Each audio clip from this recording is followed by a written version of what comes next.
Dion Blumenrader with Big Hoss One Sauce, and you're listening to the best show on all things barbecue with my man, Greg Rempe. Start the game! Let's go! We'll do it live. Okay. Well, do it live! I'll write it and we'll do it live! So to get that perfect barbecue, you use wood. Are you sure it's safe? Whatever. We put the lighter fluid on, strike the match, and... Oh! Should we call the fire department? That might be a good idea.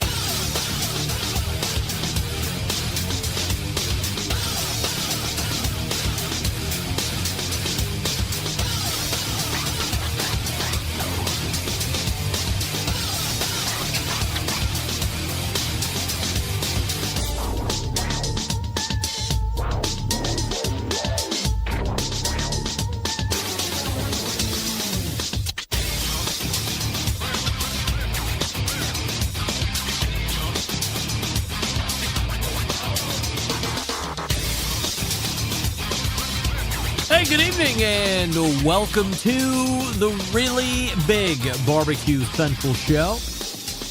This is the show that talks about all things that are important to the world of barbecue and grilling.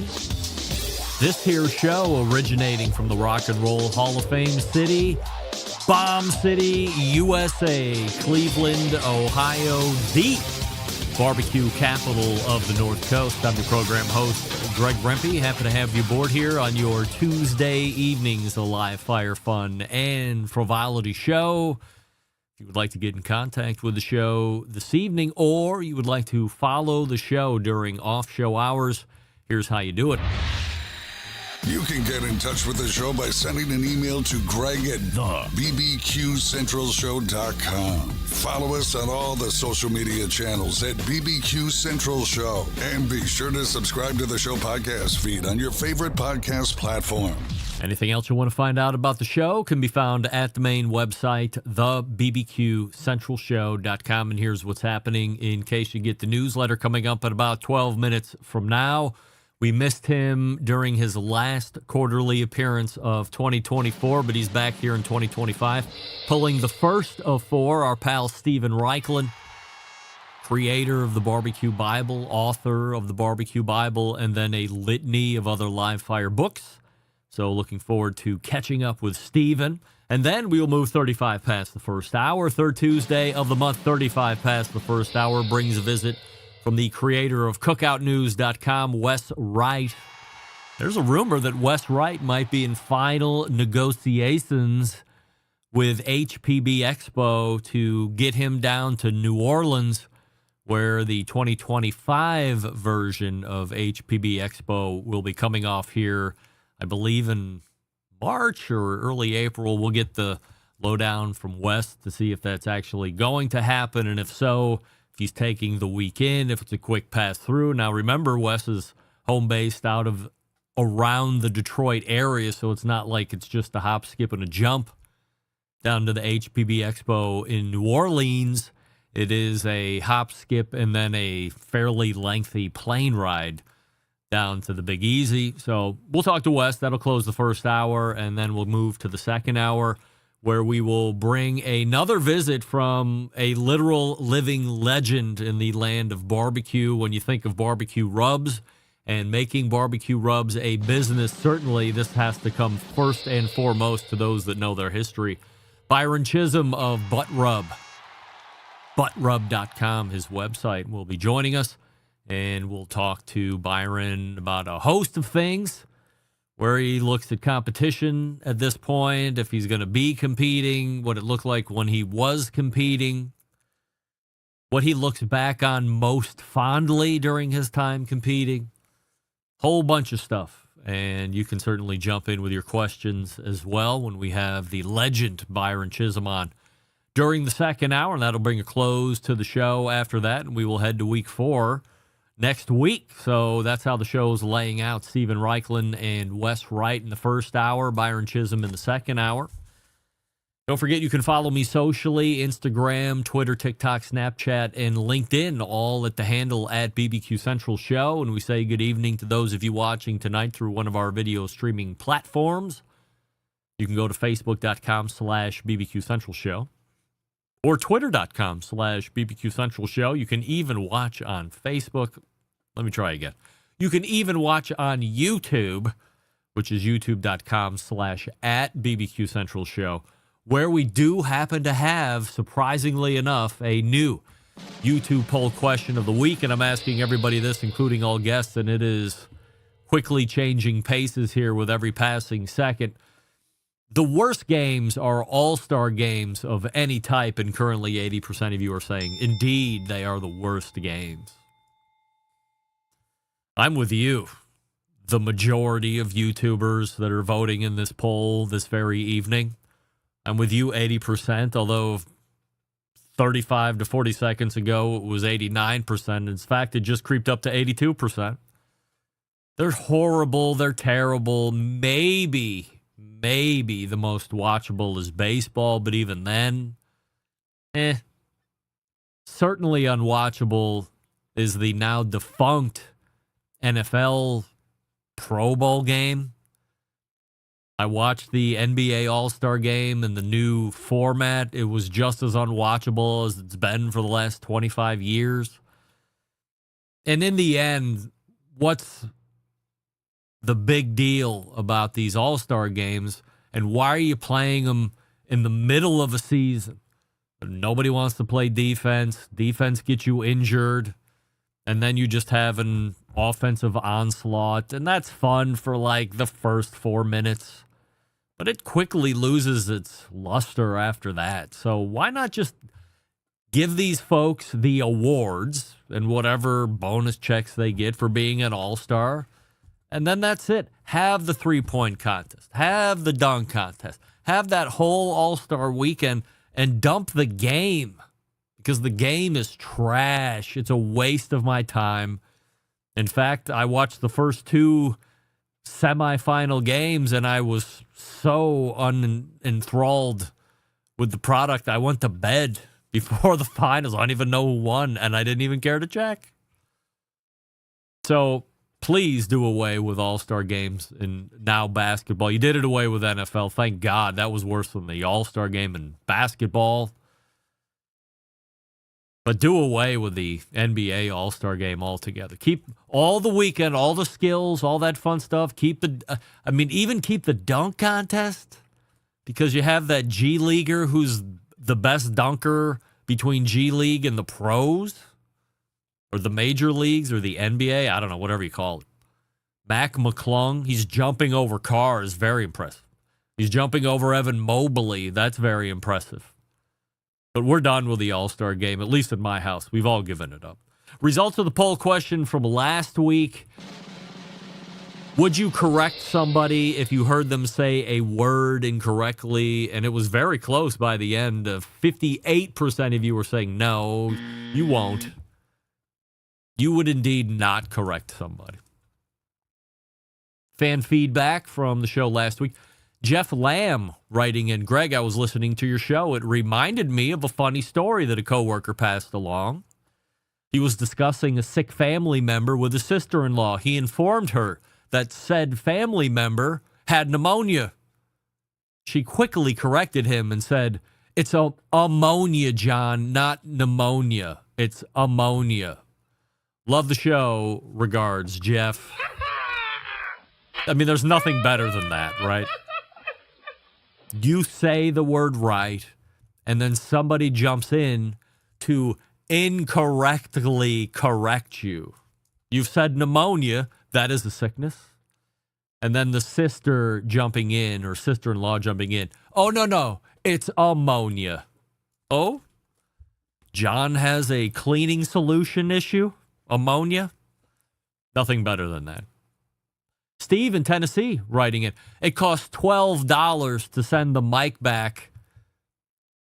That Andrew Zimmern can afford that. Secondly, yes, the Andrew Zimmern interview the first time around was good. Earth-shaking information? No. More interesting than Robert Moss? Hell no. Getting nationally popular guests like Zimmern, Mike Simon, Joey Chestnut, etc. only strokes your ego, Greg. To most listeners and viewers, We see them all the time on television. I'd rather hear from a Malcolm Reed or Malcolm's wife or Malcolm's son, for that matter, about a Stephen Raichlen. Even Doug Scheiding is more interesting to me than Andrew Zimmern. I suggest spike the email, but don't let it fester inside you. The barbecue and food world we live in is far greater than Andrew Zimmern. Now, of course, if you score an Ina Garten interview, that would be most impressive. Regards, Steve. I agree, Steve. I mean, can you imagine if my dream came true and I could somehow land the Barefoot Contessa on the Barbecue Central show?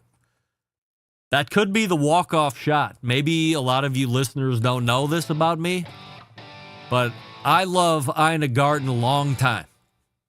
All along the Food Network.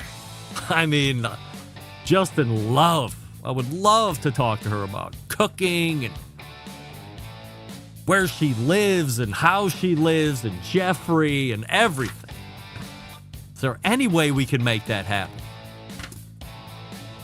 Believe me, I've tried. I've lured the likes of said Michael Simon through social media. I've reached out to her on social media, of course. Roundly rebuffed at this point, but I'll keep trying. Hey, Stephen Reichlen's in the green room. We'll get to him here in just 1 second, but before we do, I'll talk to you about Pits and Spits. Let's kick things off with the Pits and Spits griddle. This gas griddle combines the power of a traditional grill with the versatility of a flat-top griddle, engineered with precision and crafted from top-quality materials. This versatile griddle is set to revolutionize your outdoor cooking experience. Constructed in 304 marine-grade stainless steel, a fully welded design, the griddle comes with 4 burners to accurately manage your heat zones and gets blistering hot, up to 80,000 BTUs. Made with the signature quality, the griddle is designed to last for generations. Now, for those of you looking to upgrade the outdoor kitchen, you have to check out the built-in pellet cooker from Pits and Spits. Designed for discerning grill masters who demand top-tier performance. This grill is a centerpiece for any serious outdoor kitchen, from low and slow smoking to high heat grilling. This one can handle it all: briskets and ribs and pizzas and veggies, you name it, this one can cook it. And with the Pits and Spits legendary craftsmanship, you can be confident it's built to last. With stainless steel construction and a design that's as reliable as it is versatile. So if you're ready to take your cooking to the next level, head on over to pitsandspits.com/BBQ Central Show. That's pitsandspits.com/BBQ Central Show. And use the promo code BBQ Central Show for a free spice pack with orders over $500 or more.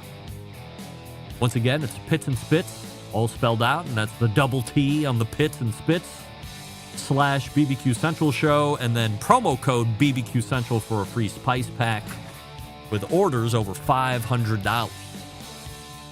Let's talk with an icon next. Stick around. You're listening to the Barbecue Central Show.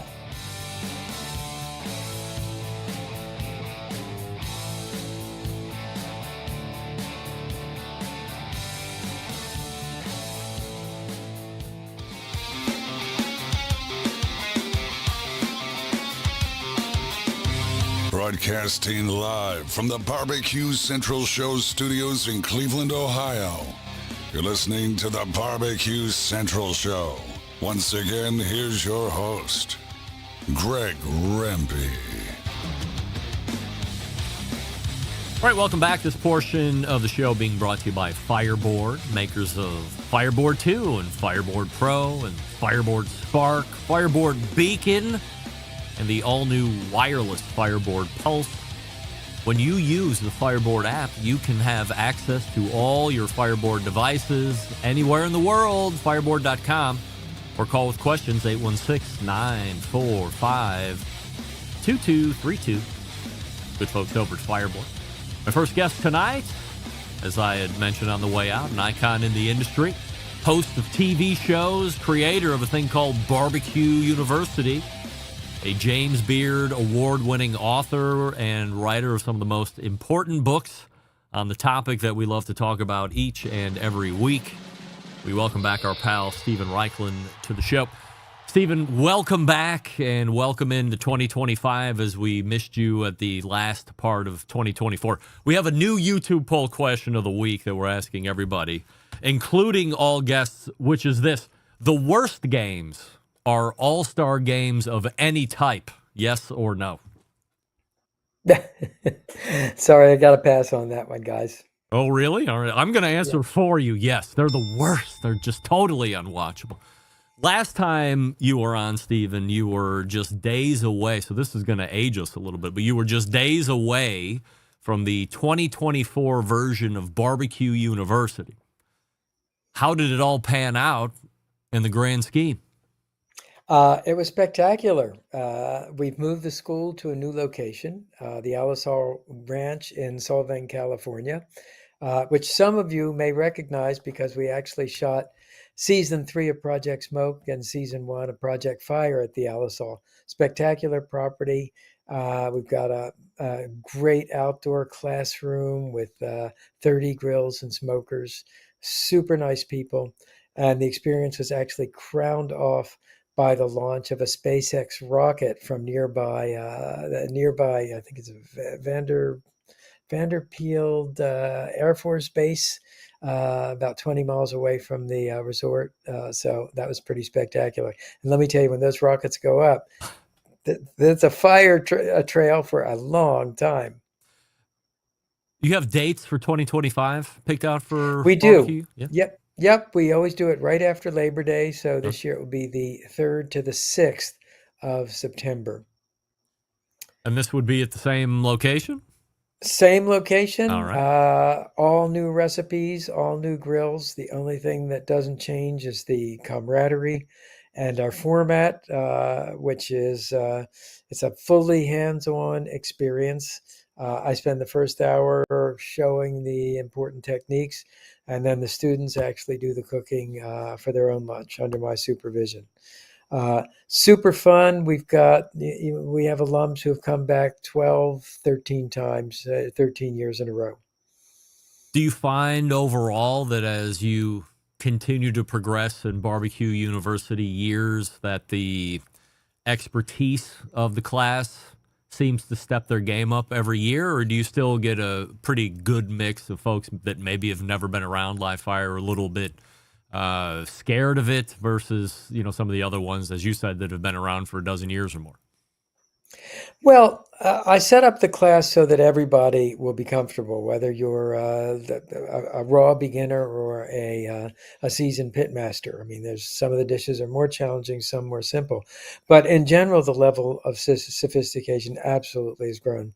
I remember back in the Middle Ages when I started Barbecue University, I had to explain the difference between direct grilling, indirect grilling.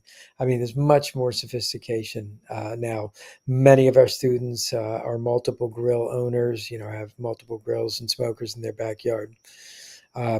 What doesn't change, though, is, it all boils down to learning to control the fire, not have it control you. And, I've been teaching now for 25 years. I always learn something new, and I like to think our students do too. If you could go back to a previous Barbecue University location, which one would you go back to and why? Well, probably, each one has its merits, but probably the Broadmoor. I love being at the Broadmoor. Oh. And that was as much for the setting and infrastructure it was for the staff. In fact, I love the staff so much that former Broadmoor food and beverage manager, director Craig Reed is now my partner in the new Barbecue University. So we brought Joe Archie, the former steward from the Broadmoor, over to Barbecue University. Steve Nestor, who many of you know from my website, he runs our test kitchen for barbecuebible.com. He's one of our grill wranglers. Jared Ryder, my social media guy, who, by the way, whose son was featured in yesterday's post, celebrated his first year birthday. And we were, kind of the question I posed to everybody is, what age should you start training your kids to love and do barbecue? One may be a little young, but, it's never too early. So we also had a great holiday season just pass us by, and I'm wondering how the holidays were spent for you.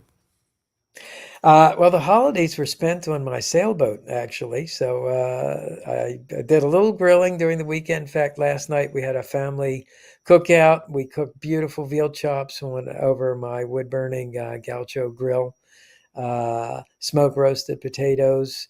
Pretty simple dinner by Raichlen standards, but when you put meat to a wood fire, you don't need a lot of complication.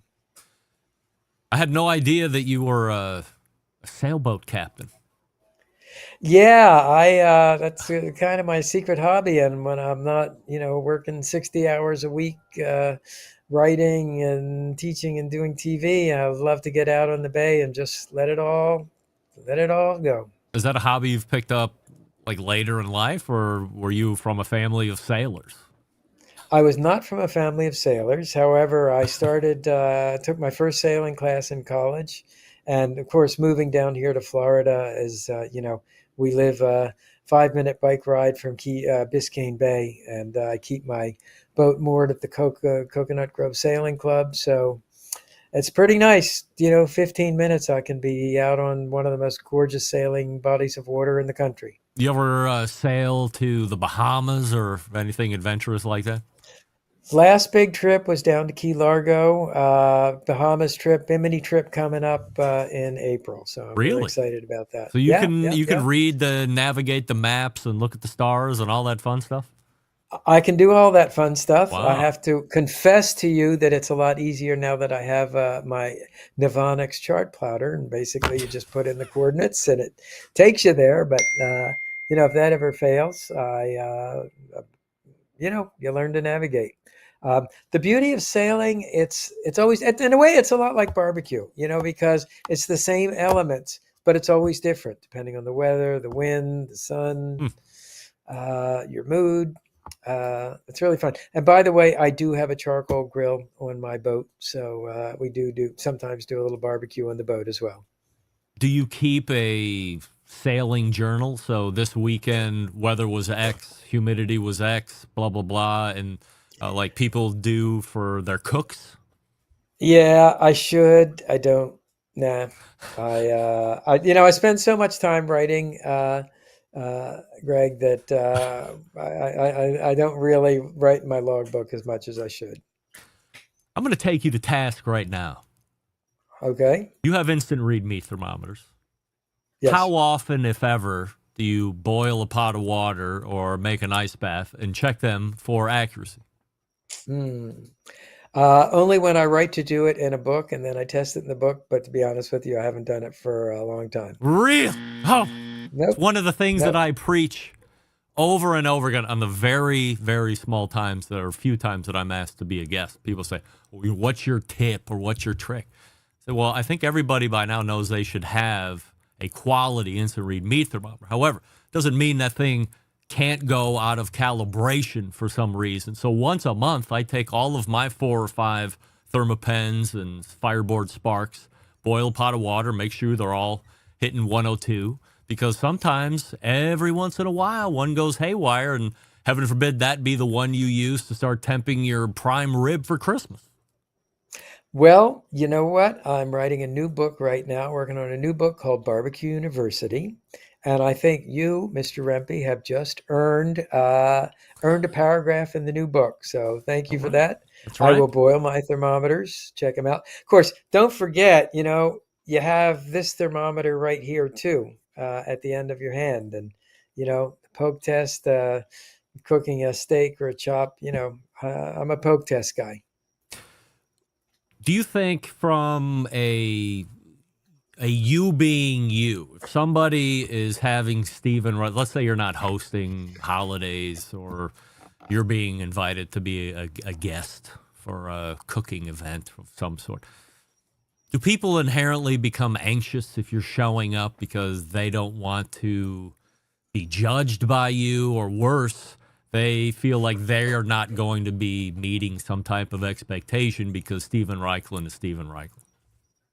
Sadly and weirdly, I think people are intimidated. And I say sadly and weirdly because There is no one more appreciative of an invitation than I am.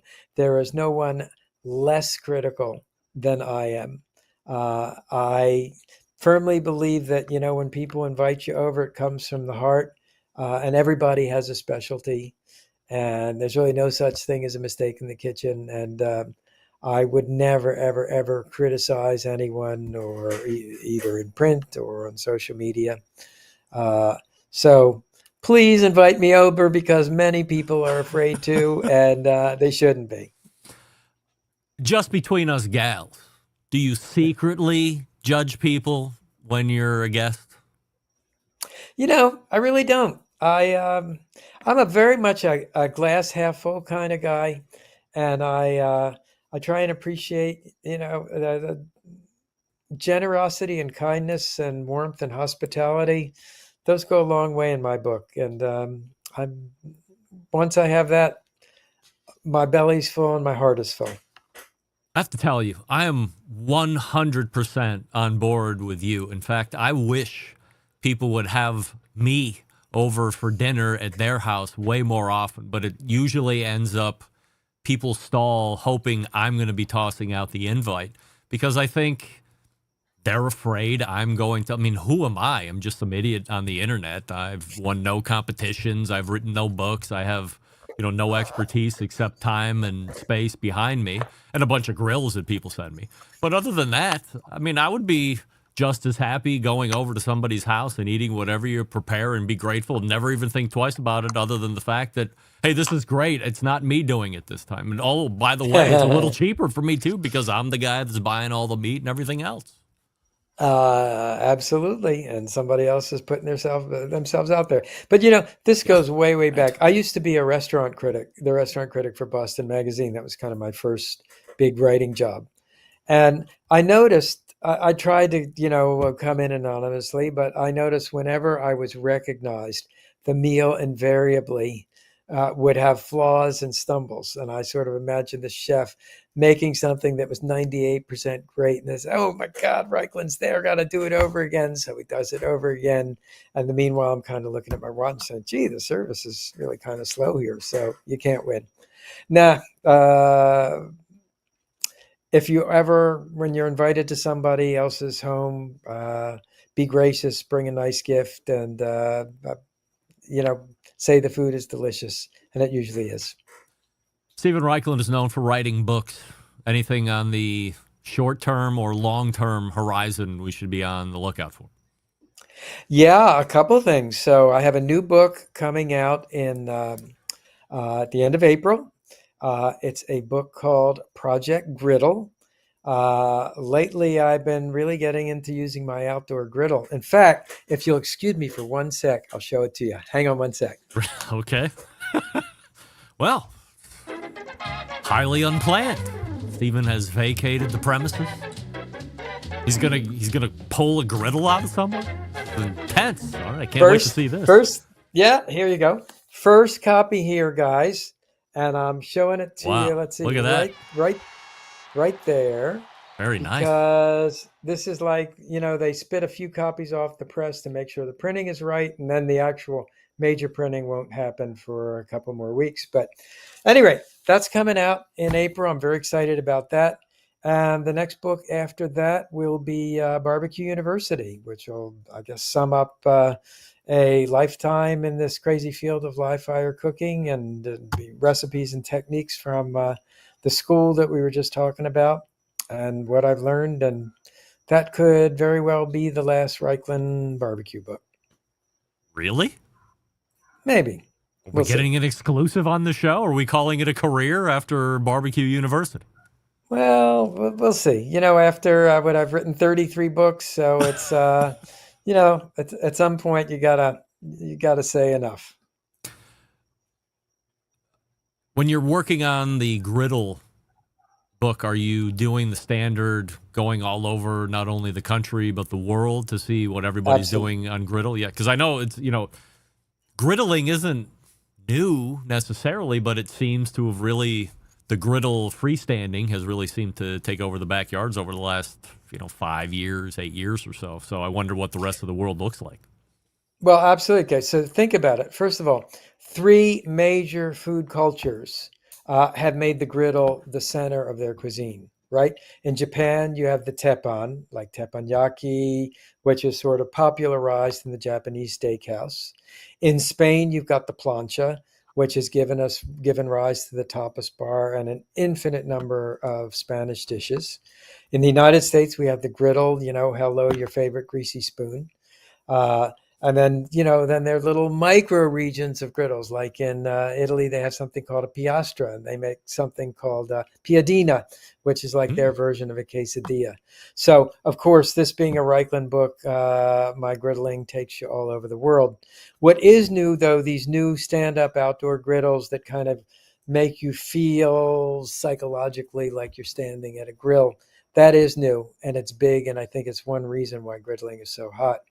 But I have to tell you, I came at this in a very funny way because, I made a grill top griddle, and I started by putting the griddle on my Weber kettle grill, and I throw some wood chunks on the coals so, I could generate a little smoke and still claim that it was barbecue, even though it was on a griddle. But there are a lot of foods that actually cook better on a griddle than on a grill grate. Think of breakfast. I mean, French toast, pancakes, eggs. Think of desserts. So all of my grills at home have the live fire part, and then I've got like a cast iron griddle off to one side. And even when you're grilling, let's say a ribeye steak or a veal chop, I'll go back and forth between the live fire to get the smoke and the char, and then move to the hot griddle to kind of get an even cooking temperature, took it all the way through. So, and there's some pretty cool techniques coming out. I hope we'll talk before the book comes out, and then so some of them are like top secret until the book comes out, All right. Yeah, we'll have you back on for sure so we can promote that. I was late to the not only griddle game, but then accordingly the smash burger game that was probably out running feverishly wild for a good couple years before I got into it. George Motes told me that using Wagyu beef for smash burgers is a complete waste to use for smash burgers. Would you agree or disagree with the Burger King, George Motes? Well, first of all, let's understand that Wagyu is a giant term that embraces so many different grades and cuts and qualities that it's almost meaningless. But if you were to say, if you're using real Wagyu that has very intense marbling, more along the lines of a Japanese A3 or A5 Wagyu, I do disagree. In fact, I think you get a great, what makes a great smash burger, right? It's a lot of fat, and it's the pressure that you apply and the surface heat that sort of fries the edges and makes them crispy and lacy. And, fat is the key to that. Now, my gateway into griddling you'll read it in the introduction of Project Griddle, was a Japanese A5 steak, right? Okay, so that is the A5 Wagyu. That is the fattiest steak. The stuff looks like white lace tablecloth, white lace laid over a red tablecloth. I mean, that's the degree of marbling. If you try and direct grill that, you're going to just set it on fire, right? The dripping fat's going to go everywhere. So I used my griddle. Griddling is the only way you can cook a piece of meat like that. We're talking about a piece of meat where 3-4 ounces might cost $100, $120. It's and by the way, that's all you want to eat because it's so rich. It's it's kind of like eating pure fat. But to me, the griddle, that's the perfect way to cook an A5 Wagyu. It's also the perfect way to cook a smash burger. Stephen Raichlen is here and telling us everything we need to know. Go to barbecuebible.com. That's his website. And, of course, we'll have you back on here as the griddle book gets ready to come out so we can learn about the top secret recipes that you had just mentioned a few seconds ago. Stephen, always appreciate the time. Great to catch up with you, and we'll talk to you again in a couple months. Ditto for me, and you do such an awesome job. So everybody listening there, we're really lucky to have Mr. Rempe. Appreciate it, Stephen. Very kind words that I appreciate. Stephen's the best. I was telling him when we were sound checking over the weekend that one of the highlights of my life still was sending out, and this is all the way back in 2006 when it was just the podcast. I had found an email, figured it was going to a publisher of some sort or a PR person saying, oh, geez, would you ever consider coming on my podcast? And it sucked back then. I was horrible. And within 20 minutes, Stephen Raichlen himself wrote back and said, would love to do it. Just let me know how this is going to happen. And here we are, almost 20 years later, still having chats about live fire and cooking and a whole bunch of other stuff. So continues to be my honor and pleasure to say that I know Stephen Raichlen, and he shows up right here on the show, and we have some great conversations outside of the show as well. Can you believe it? Me! So appreciative. Hey, Wes Wright is also in the green room from cookoutnews.com. We're going to be talking about some new news stories. What do we love about ceramic cookers? We love that they're fuel efficient, yes. We love that you can achieve low and slow temperatures to do those traditional barbecue cuts. Also, we love that you can get rip-roaring hot to do the high-temperature grilling of steaks and other thin cuts. But what's missing in the everyday ceramic cooker lineup? The real ability to do true two-zone cooking. Two-zone cooking is important to both professional and backyard cooks alike. It's the best way to manage a fire and cook with confidence. However, getting a two-zone fire and a round ceramic cooker is not very realistic. Why? Because it's round. Enter Primo Grill and the game-changing oval design. The shape gives you the ability to execute the two-zone setup that you desire. It also gives you the other ceramic grill benefits as well. When you break it down, there's more than 60 different ways to configure the Primo cooker, so you're only limited by your culinary imagination. Great number of accessories, as we always talk about, only sold through dealers. So what do you have to do there? Go to primogrill.com, find a dealer locator, and then visit the dealer near you. Check out all the ovals that are available for sale, and then buy the one that best fits your needs. Here's the bottom line. Best ceramics in the biz, we know this. Patented technology, yes. True two-zone cooking capabilities, yes. And multiple sizes of ovals, yeah, and they're all located at a dealer near you. Primogrill.com, that's primogrill.com. Follow them on Facebook and Instagram. If you want to watch somebody cooking with those, check out Malcolm Reed on How to Barbecue Right, because he signed up with them. We're back with Wes Wright. Stick around, we'll be right back. You're listening to the Barbecue Central Show.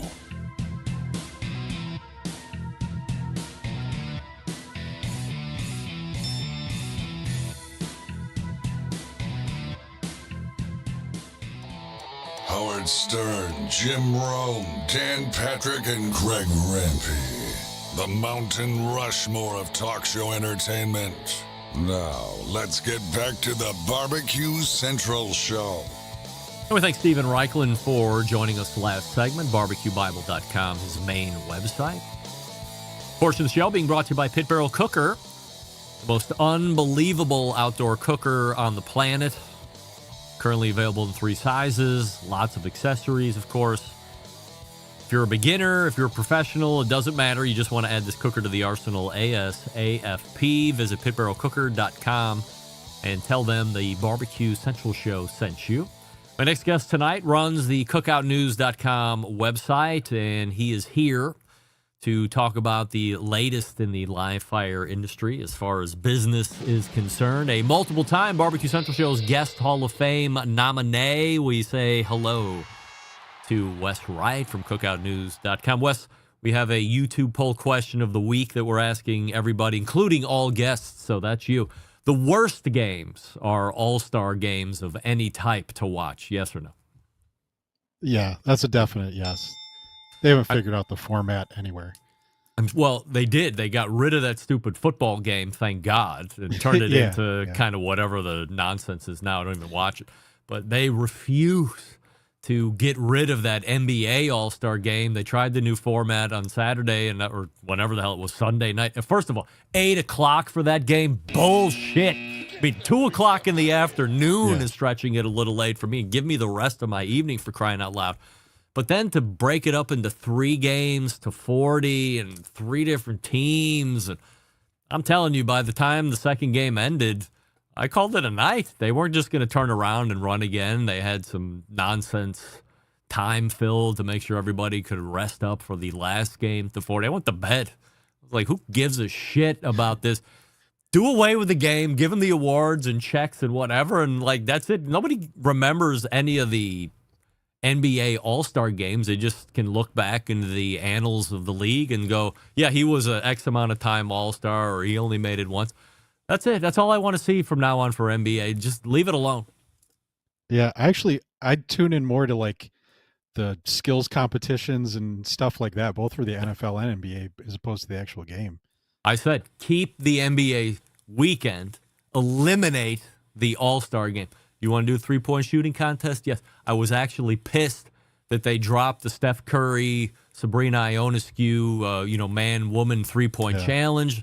Thought maybe they were even going to up the ante this year, drop into Caitlin Clark. I heard there might be Steph Curry and whoever the other douchebag Splash Brother was, and have Ionescu and Caitlin Clark team up, and then have Curry and the other guy team up, but that didn't work out. They couldn't. I don't know what the hell the problem was there, but I'm okay with that. Even the dunk contest, I've been down on the dunk contest for years until this G League guy came up out of nowhere and started jumping over cars.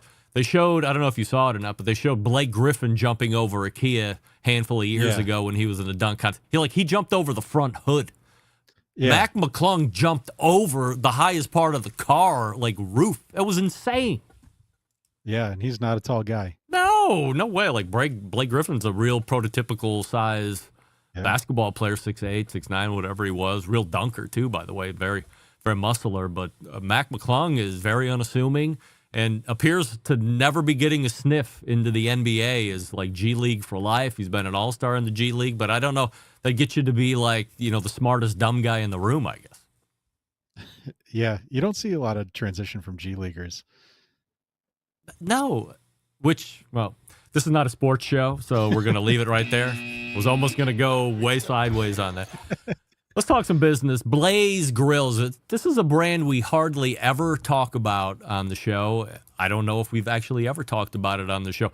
I had a question for Derek Riches one time before he quit the show for the second time, because he had made a reference handful of years ago that maybe Blaze was going to be under some kind of a lawsuit because of a built-in gas leak, a built-in grill that there was a gas leak issue and there were some explosions and some people died. You ever remember here? Wait, let me say this legally. Allegedly, reportedly. So did you hear any of that as that was potentially happening, allegedly, reportedly? No, I don't remember that story. Slipped my radar. Yeah. Blaze Grills, they're the house brand for BBQ guys, aren't they? I don't know. I believe they're owned by barbecue guys. They always have a magnificent display at HPB Expo, which I'll talk to you about, both in number of grills and then just sheer space that they take up. But I remember the first year they were the first people to introduce an all stainless steel Kamado cooker. It looked absolutely spacey and ridiculous all at the same time. And it's still at every trade show they do. Yeah, if I'm right, which I'm pretty sure I am, that Blaze Grills is owned by Barbecue Guys. Barbecue Guys is headquartered in Louisiana, I believe. So I would expect them at the HPB Expo this year. Weber and Blackstone. Oh, wait, I didn't ask the question. Blaze is promoting that they are going to be changing the grilling industry on March 5th. Any idea, aside from what you've seen on social media, which is kind of a blacked out, or there's a better word, like what do they call it? In the dark. I don't know what the hell I'm trying to say. But any idea what they're potentially forecasting or what they might be putting out in the market to change the face of live fire? I don't have any insight. Just judging by the picture, though, it looks like on the far right corner, that looks like a digital controller to me. So I would assume it's, digitally controlled, maybe Wi-Fi, which I don't know why you'd really need on a griddle, but that's my guess, is it's something digital like that. So nothing that we haven't seen already, potentially. Not really. I mean, Loco does that with the the dialing in their temperatures. I don't think we've seen a connected griddle that I can remember. So I guess that would be different if that is in fact what they're doing. Any merger and closing updates as it relates to the Weber Blackstone deal that you've heard? No, I haven't heard anything. I mean, I wouldn't. It's a little early still in the year for when they said it would happen. I would assume that they'll make some kind of announcement once they get closer and they clear regulatory approvals and things like that. Usually companies do that. I was told by No Names Please that they were thinking this whole thing would have been done by the end of last month. Oh, really? Pretty aggressive? I mean, I don't know how far Evidently. along they were in the process, but according to, their press release they put out, to me it seemed like more end of Q1, Q2. That was the vibe I got. Here's another brand I don't know if we've even ever talked about on the show for as long as you've been doing it. Smokin' Brothers. So for the noobs in the chat rooms and wherever the hell else you're watching this, most known for building pellet cookers, right? Yeah, they do. They're based in Missouri. They have American-made pellet smokers. I mean, that's really their claim to fame. Do they work with Myron Mixon? Is that? I was going to say, I think recently they've taken the manufacturing away from whoever that company was in New Hampshire or wherever they were building those things up in the Northeast, or maybe they're still building the live fire cookers, and they've taken the pellet cookers down to Smokin' Brothers, but they are supposed to be building his pellet cookers, I guess. But yeah, that's their claim to fame is robust American-made pellet smokers. So the new news for Smokin' Brothers is that they acquire Gateway Drum Smoker from friend of show and Barbecue Central Show's guest Hall of Famer, I think, Tim Shear. I believe I'm right on that. Surprised on that move? Yeah, I mean, I'm a little surprised just because they were so entrenched with pellet smokers that, it's a major category departure. Tim's also based in Missouri, I believe, right? So it's, and I think that's where Gateway is. So, geographically it might make sense. And it's a new opportunity for them to grow their base on what they do. And I think also the Gateway barrels, I think those are US made too. So it fits kind of with the ethos of the other brands. Aside from being regionally close to each other, what are the other wins for Smokin' Bros taking on a drum smoker? I mean, drum smokers are still kind of a pretty niche product. They're well known. They do really good in competitions, but like your average Joe on the street doesn't really, look at those or buy those.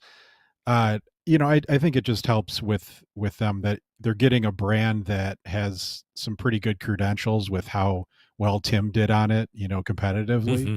So you're getting a solid brand that you can build off of. Do we want to guess how much money Tim Shear gets for selling Gateway Drum Smokers? Yeah, I'm not sure about what do you think those did in business? Like how much revenue per year? All right, let's see. Do this, carry the 1. 5 times 2, multiplier of 5. All right, I have a guess. I think Tim Shear walked away with $17.5 million. It's just my quick math. What do you think? I'd be pretty shocked at that number. I would say you could take, multiple times down off that. So I think maybe if he walked away with $1 million, I would be thinking, oh, good for him. And that might even be a little bit high. I don't think it does a lot of yearly high-level revenue. Or maybe less than you think. I mean, they are pretty expensive for drum smokers. You compare them to pit barrel cooker. Certainly not necessarily the same specs, but it's in the same niche of industry. It's barrel cooker.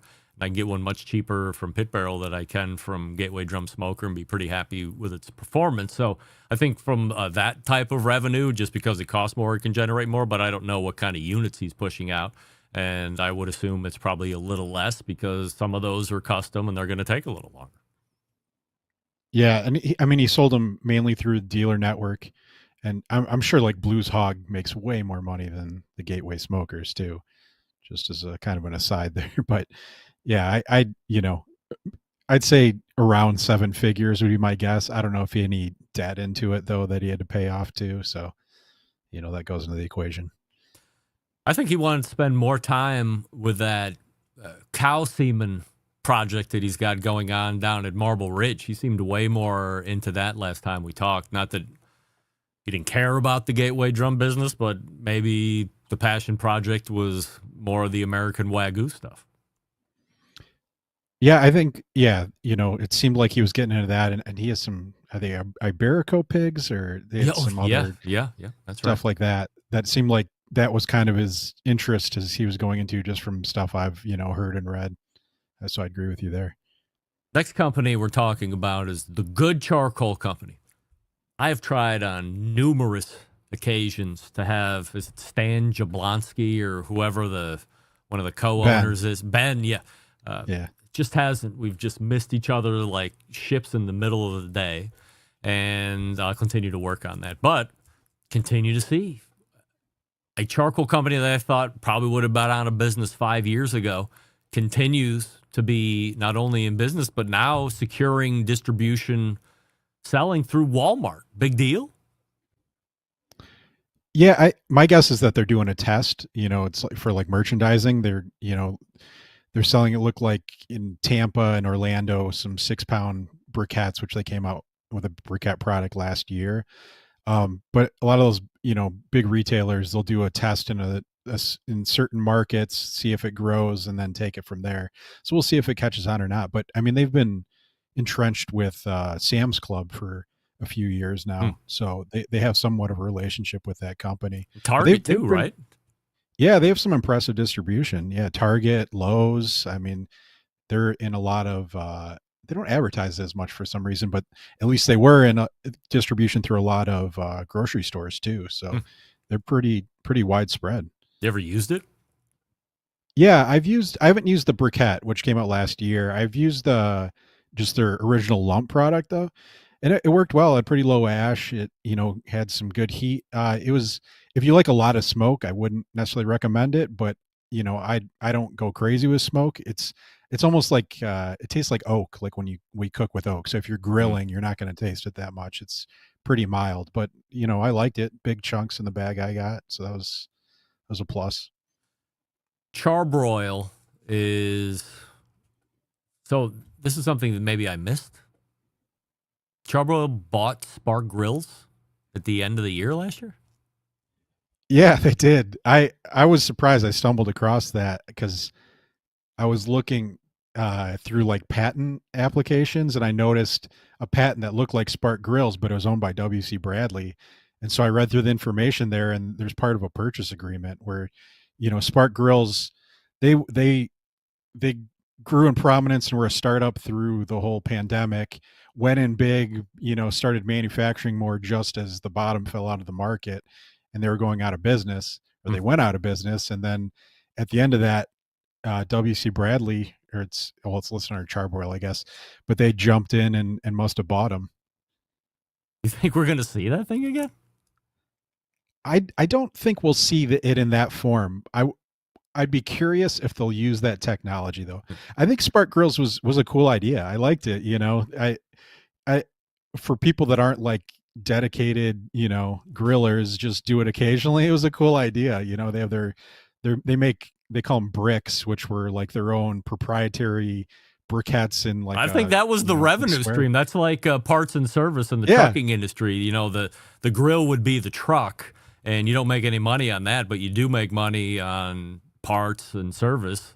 And that brick you could only buy through them, and it was not cheap, and that was pretty much the only way you were going to fire it halfway decently. Yeah, but with some of that technology, like W.C. Bradley just released a new Tahoma, which is their temperature controlled charcoal grill. So it's the same kind of idea. If they get into that and they can use something off those patents, I think that's where the real value lies. I don't think the actual product itself. This is out of left field, Wes. A Barbecue Central Show exclusive news update.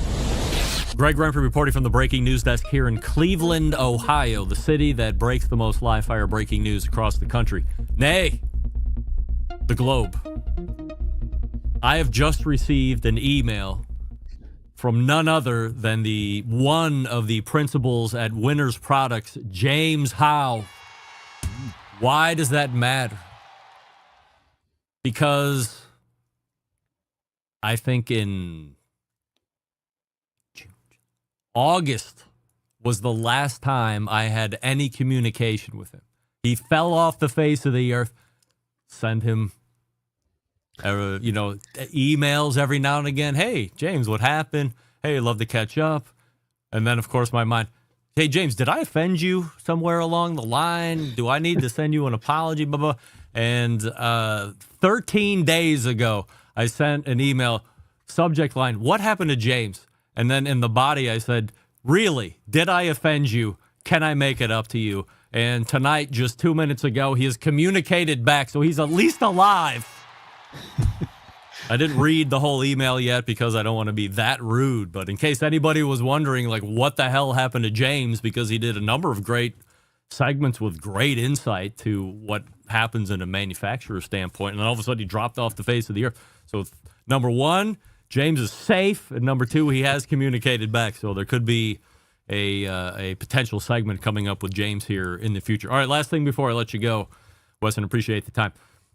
One of the brands that has really made pellet cookers accessible to the masses, Pit Boss. Of course, we know that, was it W.C. Bradley bought Pit Boss too? They did, yeah. Okay, so they were in acquisition mode last year. Here's a thing called the Pit Boss Phoenix, something I wasn't necessarily expecting them to see, but ran the video. It seemed pretty cool. From an aesthetics standpoint, looks pretty neat. What do you know about the Phoenix, and why would I want to like it, or why would I not want to like it? I think it's cool because they market it more as like a traditional grill as opposed to a pellet smoker. It doesn't have the like normally on a pellet smoker, it has like a deflector plate over it. This has more of like a diffuser, so it puts heat all around. It's a traditional kettle grill look, and it puts heat all around, the underside of the grill grates. And it's designed more for grilling.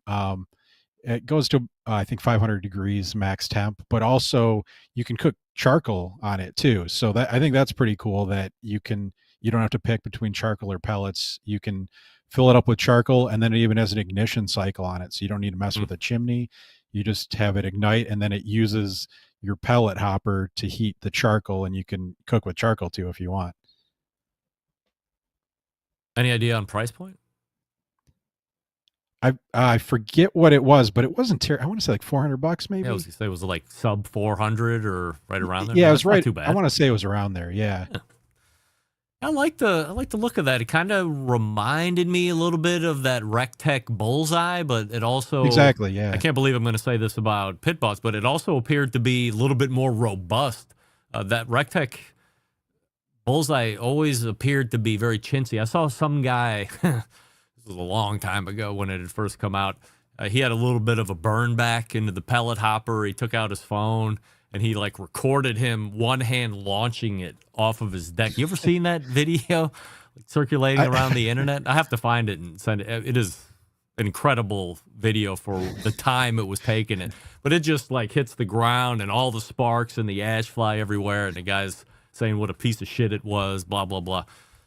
But that one had always seemed a little chintzy. I know people that have it and people like it a lot. This one just seemed a little bit more robust for a Pit Boss even. Yeah, it has a good look to it, has a nice finish on it. I think it's a pretty cool product. Here's what I want to caution everybody if you're going to buy this cooker, or if you're going to buy that Bullseye for that matter. If you're going to be running it into the 500 degree range, remember this. You are pumping a lot of money through that auger to keep that heat up, especially if you're doing it in the colder months for those of us that experience a winter or at least a cold change. I don't know if a lot of people realize this, but remember, on average, cooking wood pellets are running about $1 a pound or more. Again, on the average, sometimes you can find them cheaper. So be mindful if you want to use it as a pellet grill, you're really burning through a lot of money. Wes, do you think the general consumer is even having that as a thought in their head, that as they run at 500 degrees, they're pumping through a lot of money? No, I don't think people are thinking about that. You know, Pit Boss Does that makes mean I'm some a cheap cheap pellets ass? too, which is nice. No, but it did make me wonder if did Rectech ever get back to you about their pellet powered griddle? Because that thing has to consume some pellets to Oh, heat up yeah, no doubt. No, a never. griddle plate. Yeah, we're never able to put an interview together on that. You know what? For as much as we talked about it for 2 months, I've never heard Yeah. about it again. No, I haven't either. Yeah. I'll have to follow up with that. Maybe it's gone. Could it have been here and gone already? My guess is they probably still sell it, but I've never seen one in the wild or heard of anyone Yeah. using one. I don't see videos on Instagram or anything. So All right. Do me a favor. When you get off, send me a quick email and just, put in the subject line Pit Boss Griddle or Rectech Griddle, and then Rectech, I'll start yeah. doing some follow-up on it, see if we can't talk about it next month. yeah, sounds good. Any cool stories we should be on the lookout for coming to cookoutnews.com?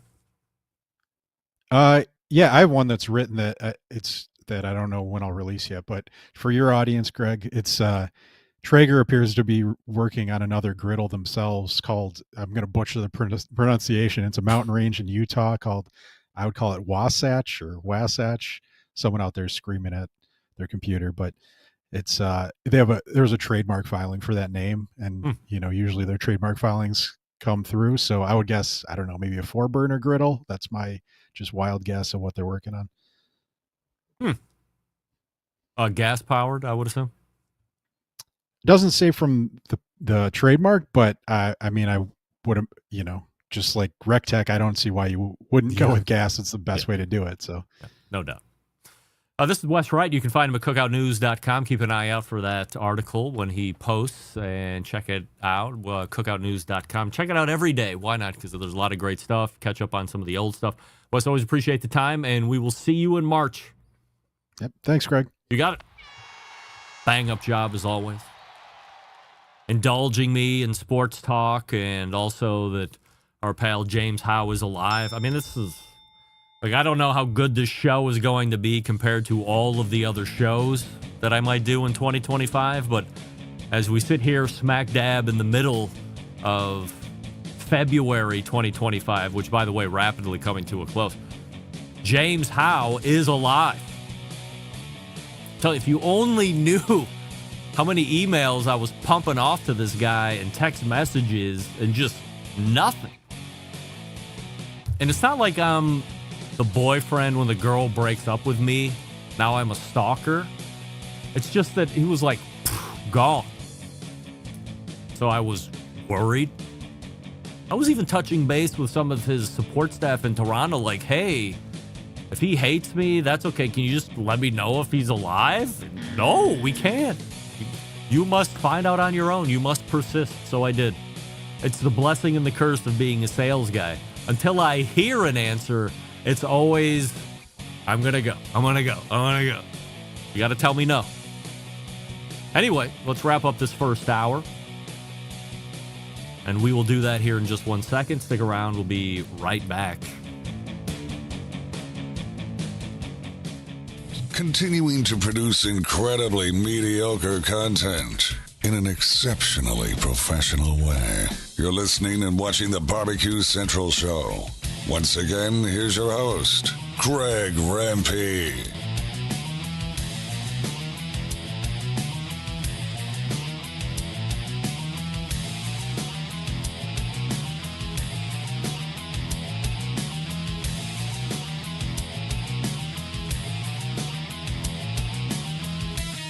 All right, welcome back. A little bit over with my last guest, Wes Wright from cookoutnews.com, and we thank him for joining us. So we will try and recapture the clock here as we lead into the second hour, and then, of course, we got Byron Chism coming up here in about 11 minutes. You are listening and watching Barbecue Central show right here on the Barbecue Central Network. Stick around. We'll be right back.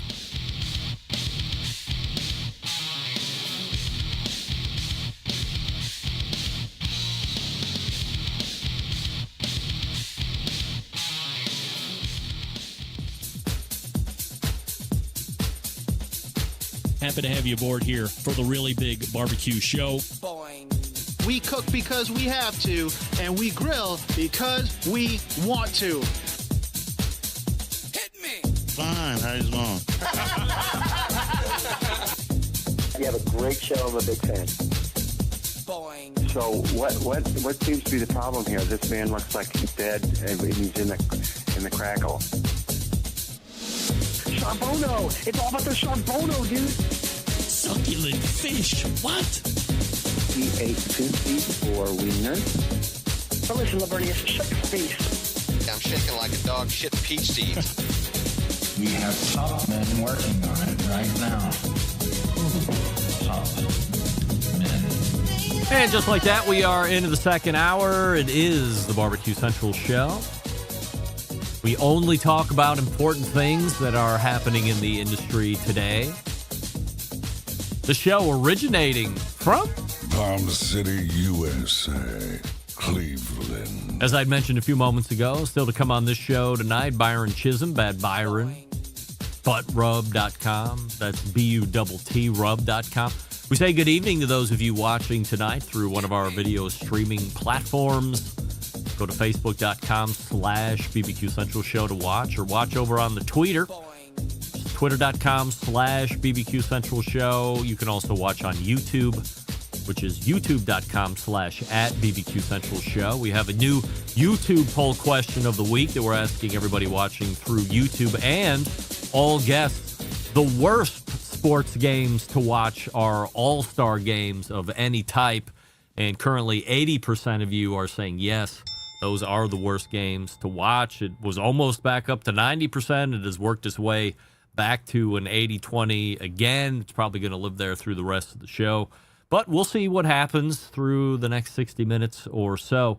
By the way, if you didn't see it posted or pinned on the top of the YouTube channel, if you want to call into the show, you can use the live call-in link from Zoom. That's actually probably not up anymore, right? Let me close that. No, go all the way down. I guess it's still connected. I don't know. Maybe the timer doesn't start until somebody actually connects it. Anyway, if you want to try and bump in, we got Byron Chism coming up. If you've always wanted to ask Byron a question, we might be able to at least mix in your audio question if he's game for taking live questions. So I'll keep checking on that, and we'll see what happens. Coming up on the best moments of the Barbecue Central Show in 10 minutes or less this coming Friday, episode 371, taking you back to February 15th of 2013. You know, gang, there have been so many things that have happened on the show over the last almost 20 years. And the one we are bringing back this coming Friday is one of those where if somebody asked me, what's your favorite part of the show, or what has been one of your favorite parts of the show or guest or segment, inevitably recency bias is going to come into play without question. However, without John going back and listening to these old shows, I would have never recalled this one that you're going to be hearing on Friday. So back in 2013, Chad Ward from then Whiskey Bend Barbecue, he was probably also doing his Whiskey Bend Barbecue in the Pit podcast back then as well. We make a wager. Now, I don't remember what the specific wager entailed, but it seems that I won. I don't know what my side of payment would have been had I lost, but it doesn't matter because I didn't lose. I won. However, Chad lost, and his side of payment was that if he lost, which he did, he would have to come on the show live and not only shave his head, he had to shave his carefully manicured chin beard, which was very important to Chad at the time. It was also even more important to Chad's lady friend at the time, who loved the hair on his head, but she loved the chin beard more than the hair on his head. And she's the one that actually did the shaving. So I don't have any idea where the video would be on this, but the audio that you'll hear on Friday is still pretty great. The lady is very pissed off at me. She told me she had hated me a number of times, all the while shaving Chad's head bald and then going to that finely manicured chin beard, which, I mean, if you know Chad, it's, good, I don't know, what is that, 4 inches, 5 inches? So that's something he takes his time making sure it's this length and it's this thickness and it's this shape. A little too much waste of time for me, but not for Chad. And all she did was take that head trimmer and whoop, shaved it right up. I mean, you could just hear the horror that was transpiring in that room. And again, I don't know where that video would be. Somewhere. Maybe it's living forever on Outdoor Cooking Channel. Maybe it's even before. That's probably still Outdoor Cooking Channel at that time. In any event, make sure you're subscribed to the Best Moments Show. You can do that by visiting the subscription page on the main website, which is thebbqcentralshow.com/subscribe. And you can also send our pal John Solberg, who executively produces the Best Moments Show, your take on what you would like to hear as far as segments lost in the archives or past guests that you would like to hear from again, segments that you really like. Email John, let him know what you would like to hear. Jon, Jon, at the BBQ. What the hell was that?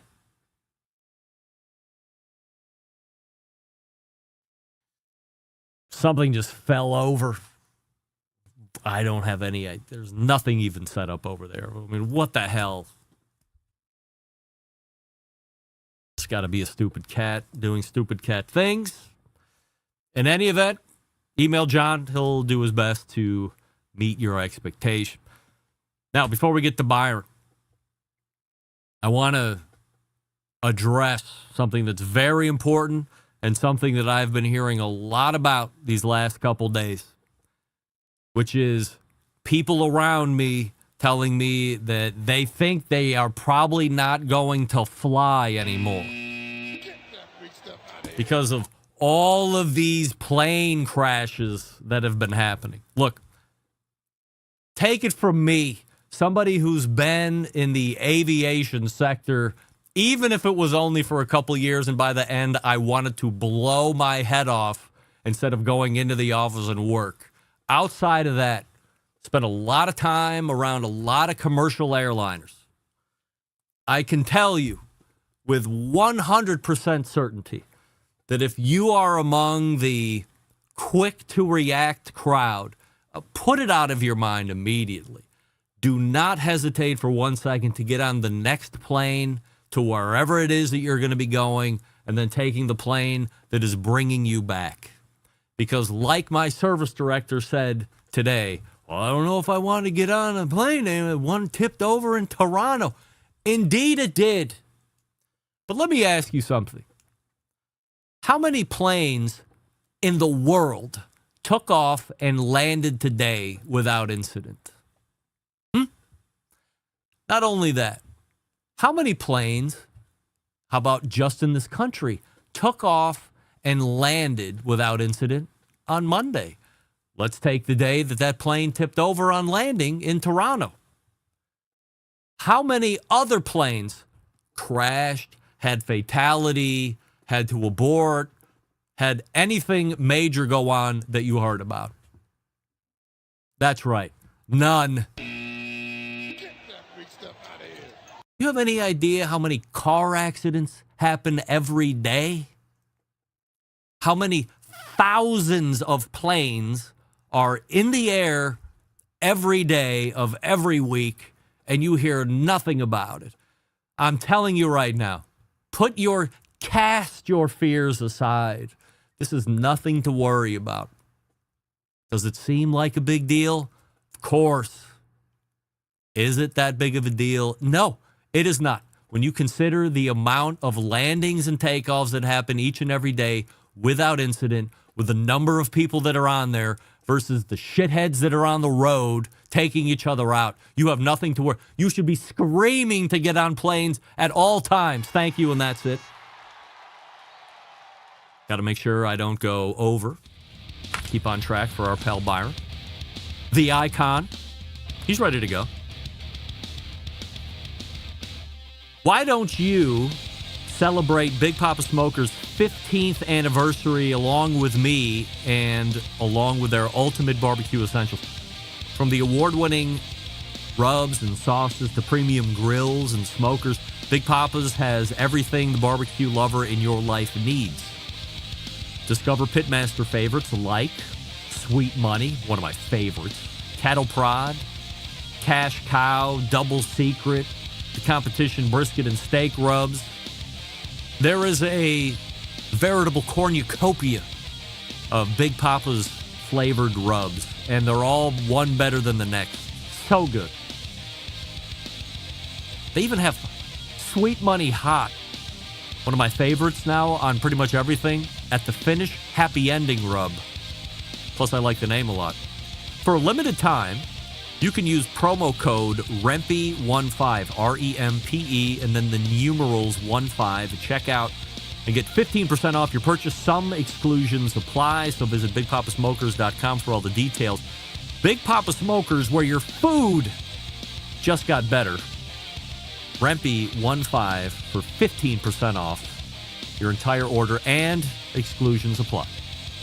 We're back with Byron Chism right after this. Stick around. We'll be right back. You're listening to the Barbecue Central Show.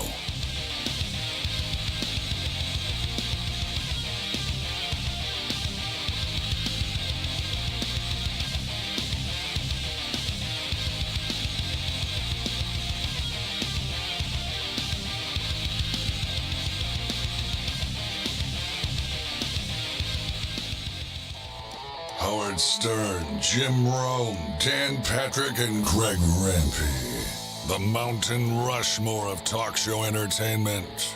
Now, let's get back to the Barbecue Central Show. Welcome back. This portion of the show being brought to you by McAuliffe Cigars. Step into the world of McAuliffe Cigars, where each blend is a chapter and a grand tale of craftsmanship and passion. Of course, the Color Series, one of my favorites, black, blue, red, new colors to be introduced yet in 2025. Also, the Leanda, which I'm smoking recently. Fabulous. McAuliffeCigars.com and use the locator. Find a retailer near you. Leading off the second hour tonight, a man who just might have pioneered the selling of barbecue rubs now more than 22 years ago, maybe 23 years ago. If you aren't familiar with the products, then you are in for a treat tonight. We welcome back a 2023 Barbecue Hall of Fame inductee and the creator of the Butt Rub Empire, Byron Chism, joining us here on the show. Hey, Byron. Hey, buddy. Good to see you again. We have a YouTube poll question of the week that we're asking everybody, including all guests tonight. The worst sports game to watch are all-star games of any type, yes or no? It's way up there. Yeah. It's way up there. 80% of the YouTube voting public is saying yes. All-star games are some of the worst games to watch when it comes to sports. I have to come clean here, Byron. Last time you were on the show was end of June in 2023.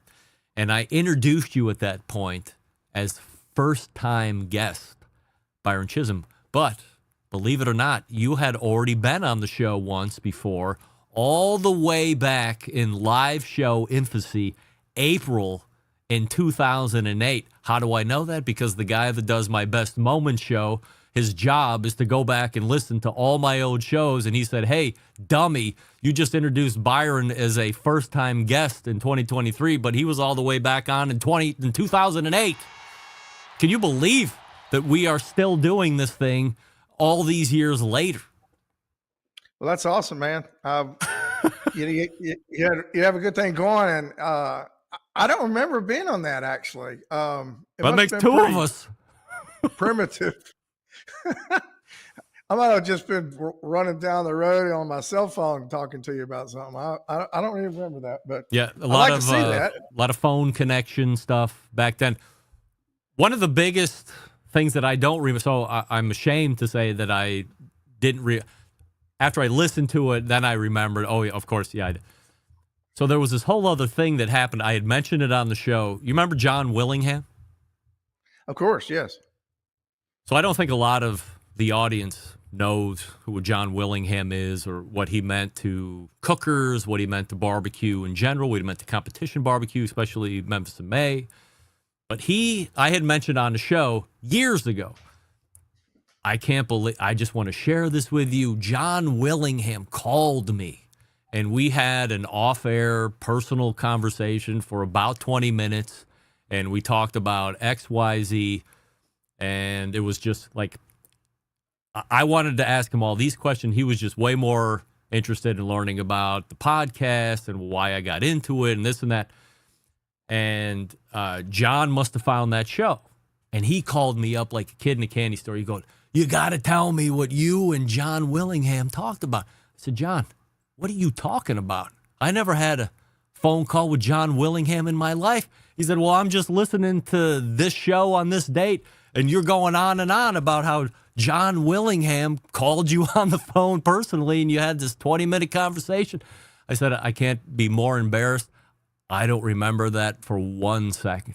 This is how much content has probably flowed through the show over the last, almost 20 years in total between podcast and live show now, that something that major, there's a lot of things I probably should have forgot about doing this show. Talking to John Willingham is probably not a thing I would ever forget. And yet here I am saying once again that happened, and I don't recall 1 second of it. Is that embarrassing or what? Yeah, just a little. But you could you could probably relive it, though. That's a good thing about doing this thing. Wow. It lives in infamy, right? John Willingham was a very interesting guy. I've met him on 2 or 3 occasions. When I just started with my business in 1997 and I started competing in 1998, I met him in 1998, and I'm just getting started. I'm green as I can be, and he's coming off this grand career. He was one of the early few that ever won Memphis in May and American Royal. And he was also and I remember the Wham or whatever it was. Yeah, created Wham this cooker. that was, yep. yeah. And of course he had a lot of seasonings. I know he had a restaurant at one point in Memphis. So I didn't get to know him very well. I just knew who he was, and he was kind of revolutionary. He was really ahead of his time in terms of being he would be real proud, I guess, or fascinated of how barbecue has grown. What he knew and loved, just spread like wildfire, since his passing. But he's still got a book you probably know about. It's worth reading. I've got my copy, and I go through there every now and then. I'm like, wow, he was really onto something a long time ago. Mm-hmm. So pretty cool. So when you talk about getting into this in 97, and here we are towards the middle of February in 2025. Almost 28 years later. Yeah. What do you think is the biggest change since when you started? Well, I've got 2 spears of this. I started the business in 97, and it was just organic. It felt right. I had good response from this. It was just something I put together and gave us gifts. And I don't know, the strength of the response just encouraged me to really dive into it. And so I started selling it. So that was one thing. It was a year later before I started competing, because I was trying to bring this product to the masses. I started my website on 97, which was like pioneer days, Oh yeah. But the good thing about it was I had buttrub.com set up where I could do mail orders, what I called. And so I could travel all over across the country. And even though I didn't have local stores, if I introduced this product to them and they liked it, then I was getting orders on buttrub.com. So I started my career with basically because the internet gave me that opportunity, in part. So, are you surprised?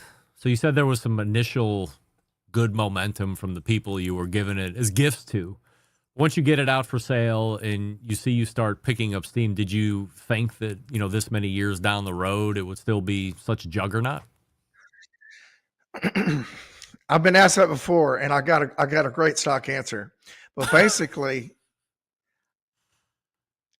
I believed in it, and once I believed in it, then there was no obstacle that was in my way. It was like, as long as that was in my heart and in my mind, and it's not, just me, like anybody I know, athletes will tell you that they might've been, no one else believed in them, but they believed in themselves and they would make it to, the pros and whatever.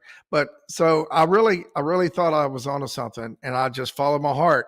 And every time I started to imagine how far this would go, my response was, man, I don't see any end in sight. And because there's so many grocery stores, there's food service, there's different ways of using it, and then there's different products you can develop. And I just saw a wide open deal with no end in sight. And to this point, I've been accurate. I mean, it's been 28 years, and there's still regions of the country that we're working on getting in. There's new countries that we're working on distribution. So it's still growing. It's not at the peak of its growth. These last 4 years have been, how it goes with inflation and stuff like that. It's kind of put a little bit of a damper on things, but basically we're holding our own pretty good. And so it's been a gift and a good life, and I'm just grateful for barbecue and the opportunity. I think the timing had a lot to do with it that helped me out. Do you feel or did you know from the beginning that success of Butt Rub was going to be in physical locations versus just being something that you were going to promote online? Well, I kind of knew all along that I needed to get in the grocery stores. Now, this was before, Ace Hardware and Lowe's and Home Depot. Yeah. To me, the pipeline was grocery stores. I'm like, if I'm going to make a living at this, that's where I ultimately have to get. But everyone I sent a letter to, I didn't ever hear from. So I said, okay, I'll go around you. I said, we'll start buttrub.com. I'll do the LL Beam, the mail order business. So, and the mom and pop stores. I was probably getting a mom and pop store every other day. And, we're just kind of building and then get more and more mail orders and just baby stepping it. And then we finally started getting into independent grocery stores. That's when the doors kind of opened up, and they were easy to work with. And once we got in, like the Piggly Wigglies, well, like the one in Alabama, there's like 350 based out of Birmingham. I said, we've cleared you. But you got to sell it to each one. So there was a lot of road tripping. And I had a good sales, and he's still with me, Robert Worsley. He was going to store just like I was. So between the two of us, we built up several hundred stores in a year or two, and it was like trickle until we finally kind of got on cruise control with it. Were you a good business guy right off the bat, or is that something you had to mold into? I remember back in the college days and stuff, I couldn't keep a check, bro. I never knew how much money I had. I didn't have much anyway, and I was terrible at that kind of thing. But I started the business, and all of a sudden, man, I can tell you to the penny what I had. It's like I was forced to become good at that because I had to. I wanted this thing to survive so bad. I was really driven by the fact that I didn't want to go to work for somebody else again. I'm like, I had an independent free spirit, and I just wanted to find my groove and be in charge. Because every time I have good ideas, it gets shut down by people that I was working for. And it's like I finally was just free to go my way and be in charge. And it was a beautiful thing. So I'm real grateful for that. And another thing about when I started, rubs were not, it was not a thing. We would have to explain it was not in grocery stores. Yeah. There was no such thing. So we had to explain to people what a rub was. And then, okay. And by the way, I like, want to put a couple of cases in here. A lot of them would just give it a shot to see how it do. And they were fascinated that it would do, it was getting attention. And of course the packaging helped, a little butt rub makes everything better.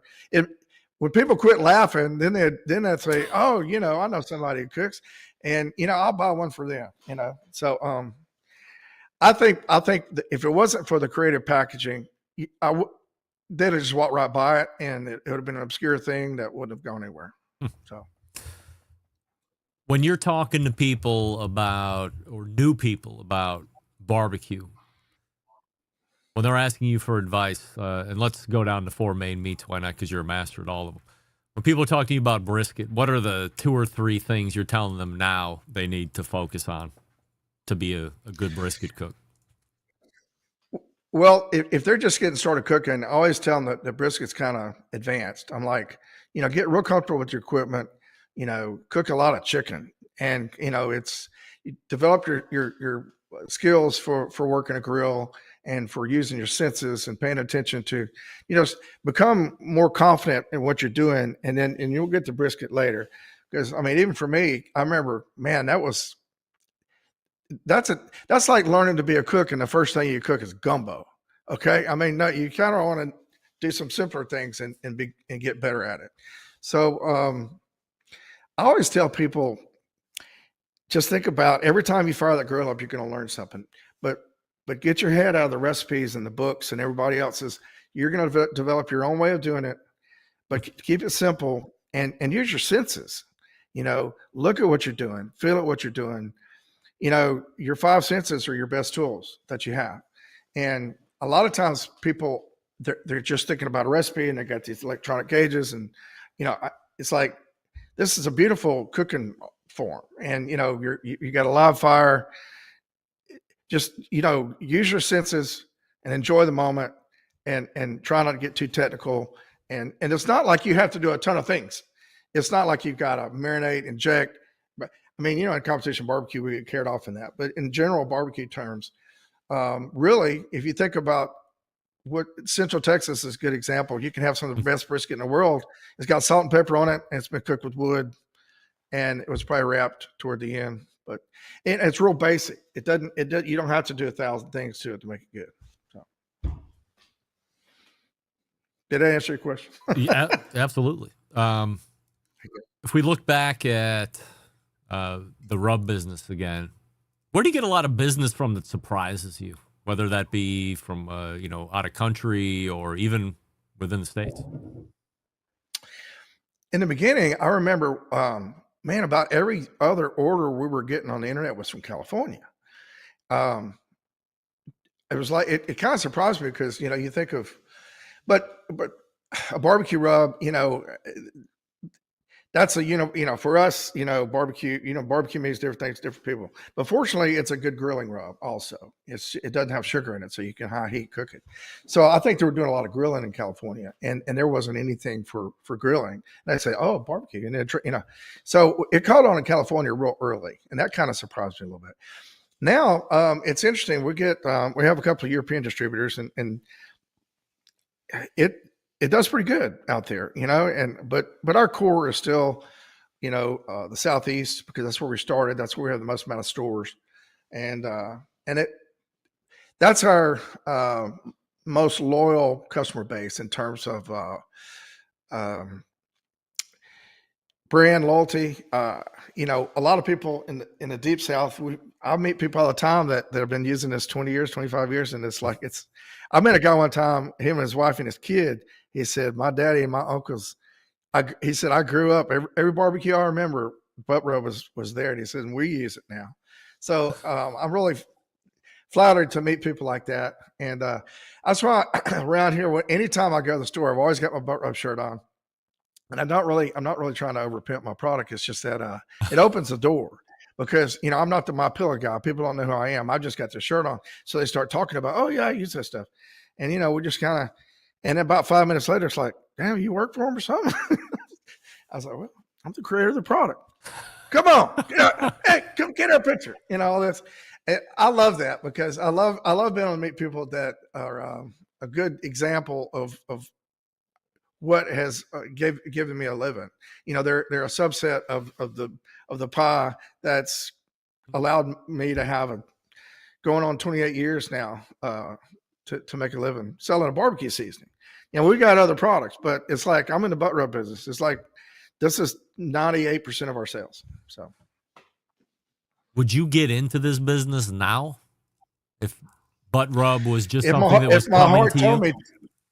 If my heart told me to, but it's a whole different landscape now. It's a very crowded field. There's an extraordinary amount of products out there, and I'm just glad we got in when we did, and kind of grab some brand loyalty and grab some good customer base, because it's noisy out there. It's tough. It's tough battling that.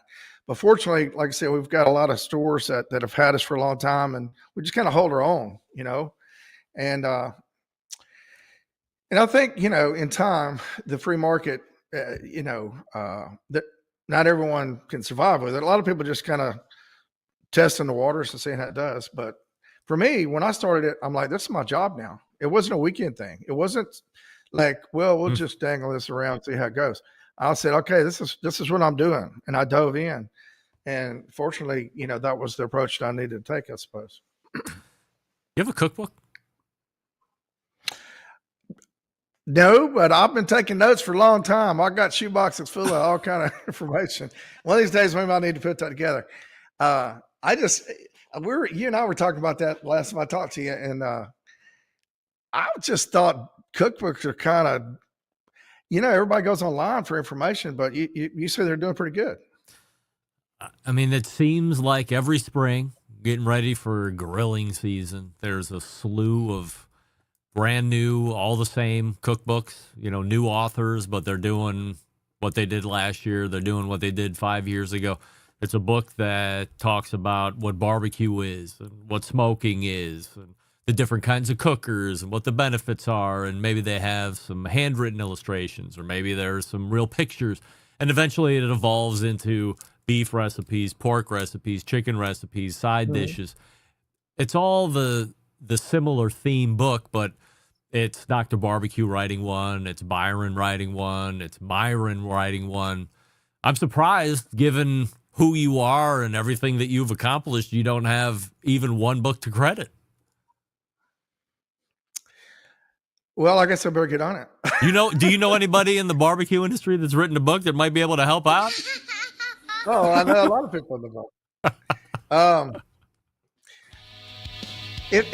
So you planted a seed, and who knows? I mean, when I feel like I'm heart driven, if something is nagging at me and it don't go away, I'll follow through with it.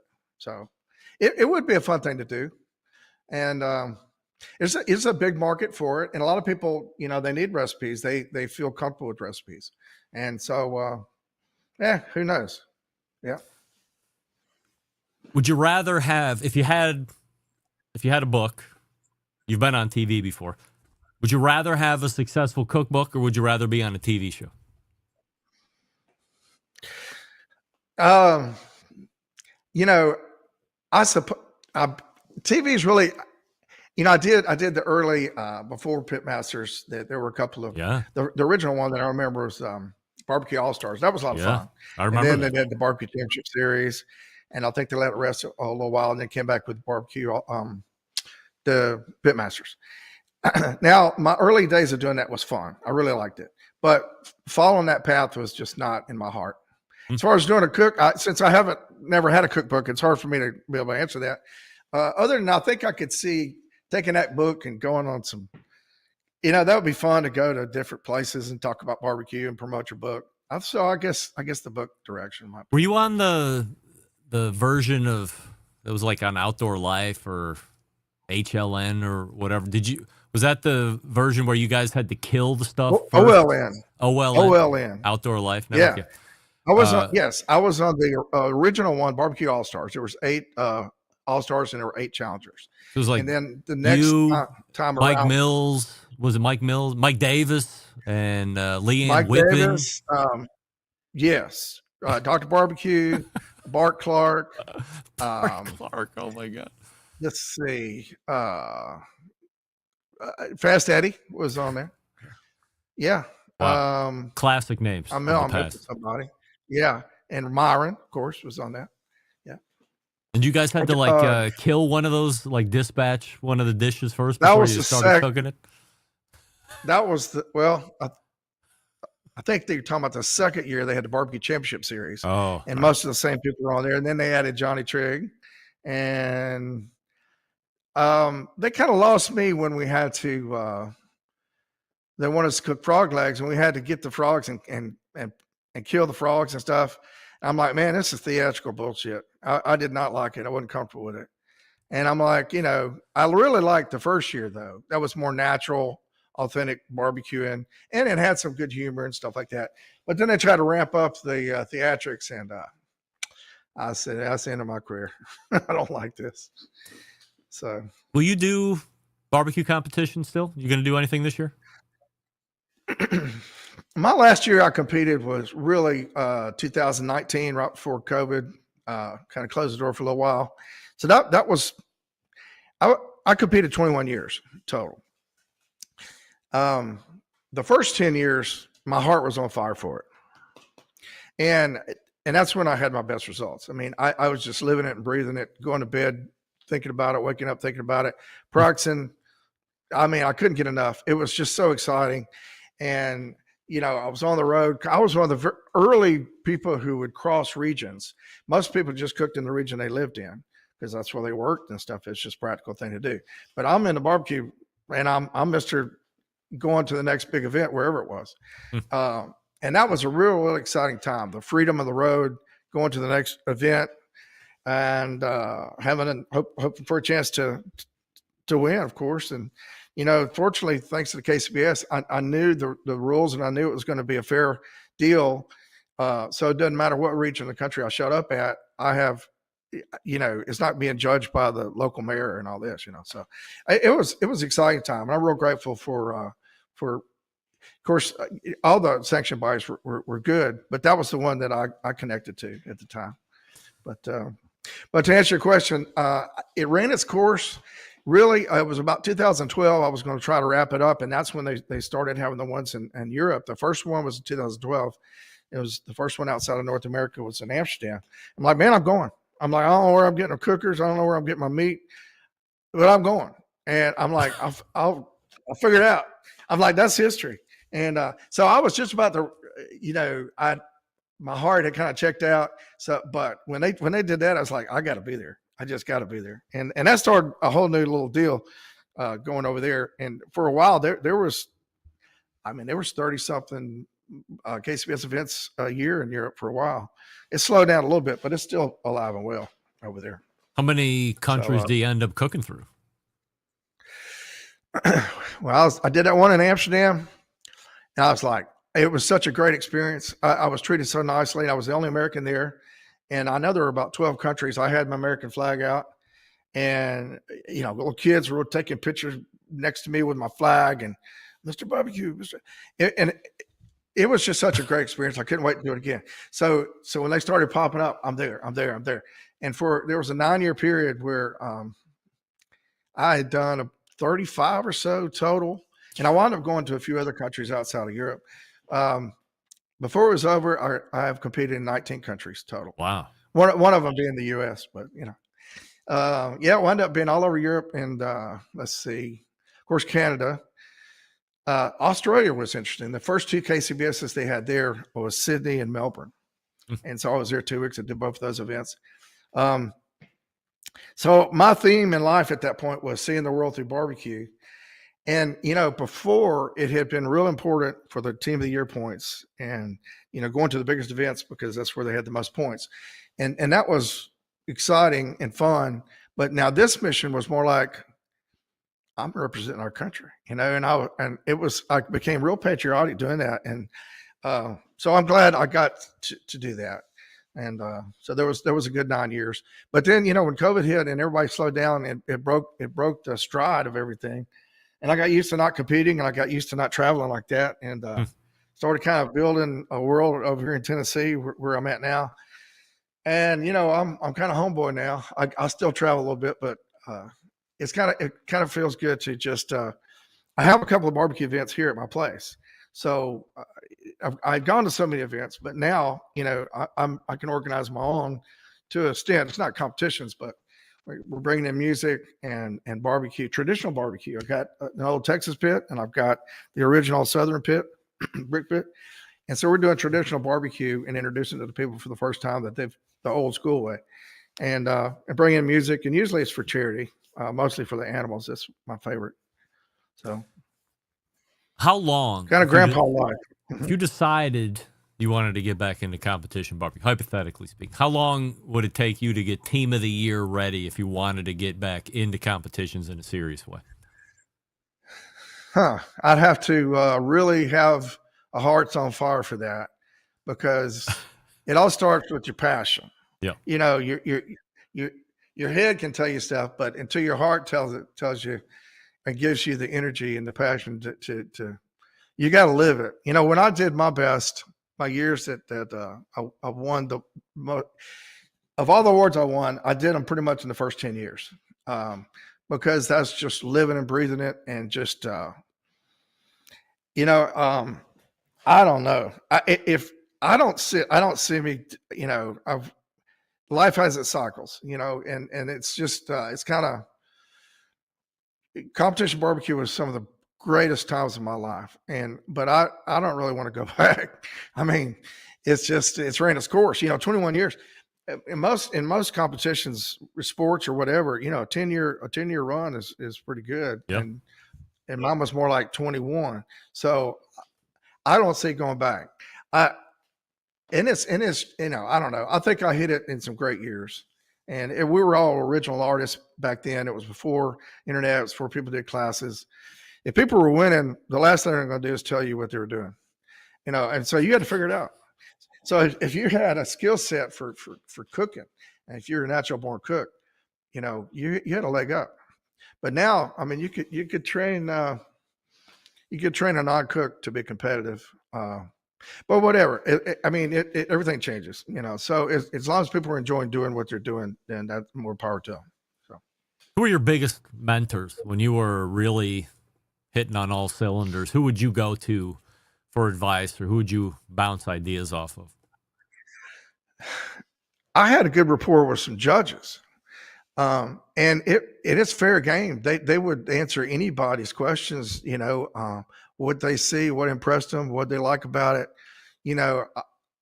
I had several judges that went. In fact, Stephen Smith was one of my best friends. He was one of the early certified master judges, and he cooked with me, and we hit it off. And he traveled with me a lot. I learned so much from him because he had judged. If he was a master, I think him and his wife had cooked. Judged, 50 or more contests. So I learned a lot from him. In terms of cooks, good question. I know Johnny Trigg and I talked a lot about when he was at his best was when I was at my best. But fortunately for him, he'd beat me more often than I beat him. There was one year I had 5 reserve champions to his grands.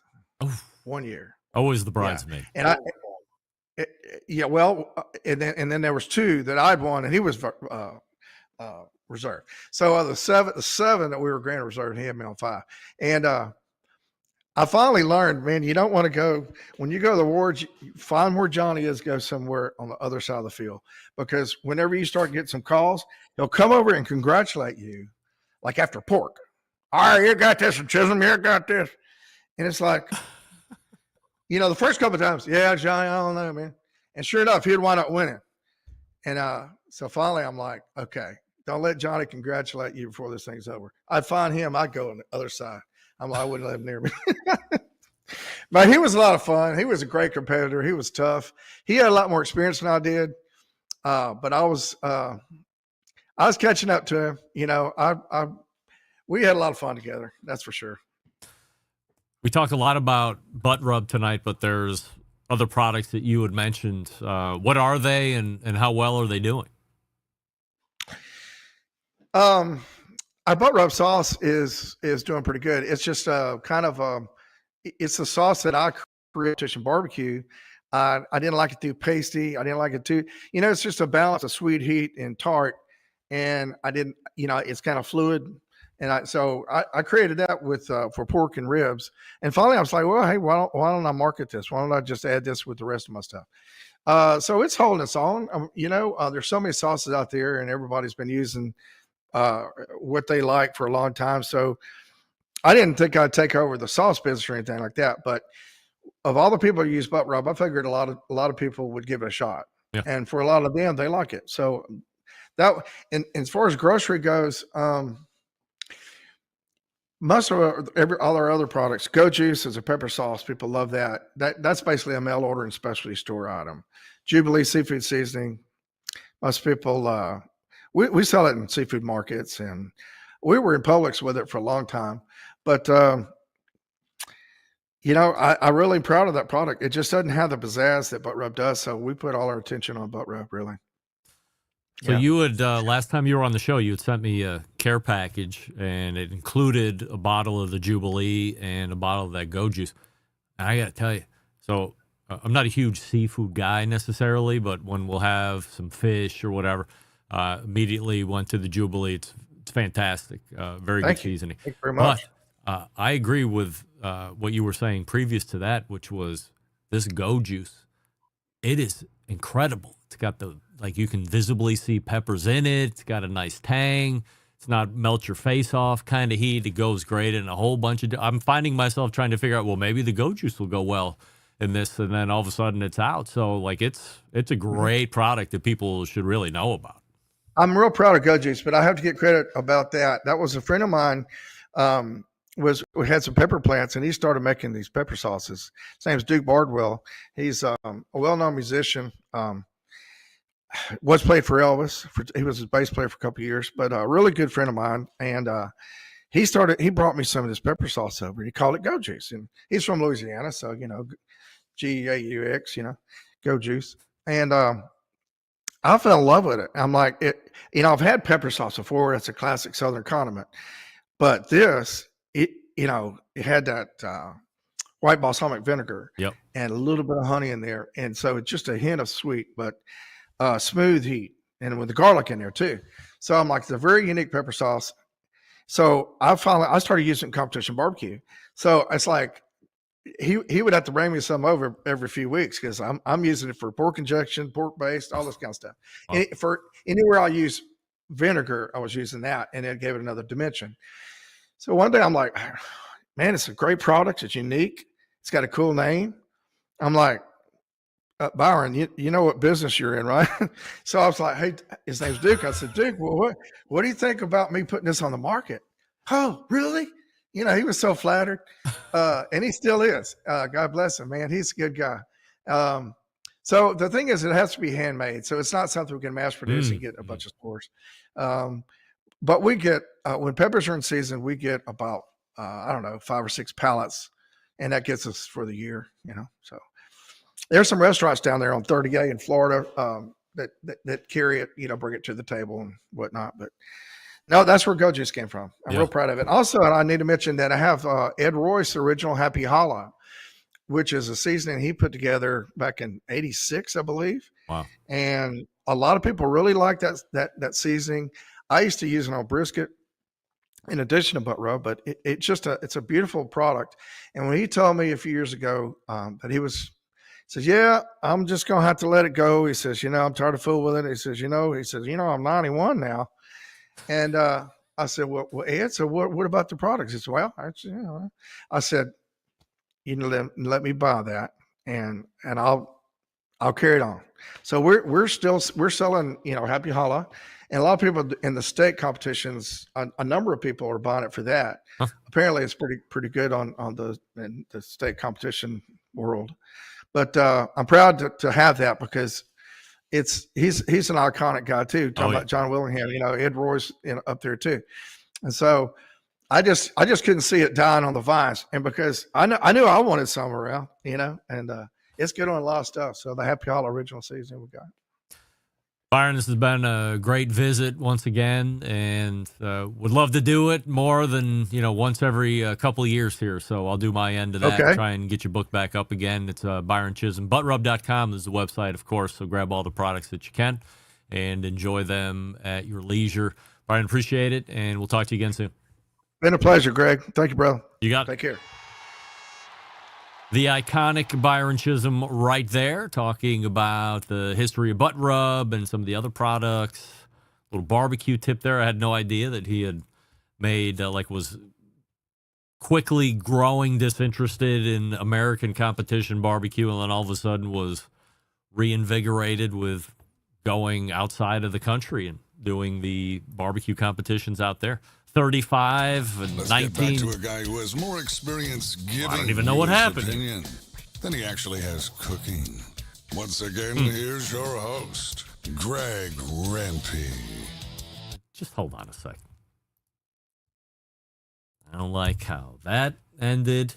Let me see here. I want that. Here. Yeah, all right. Let's do it like this. There we go. It's a lot of out-of-the-country competitions and a lot of countries visiting. Very cool.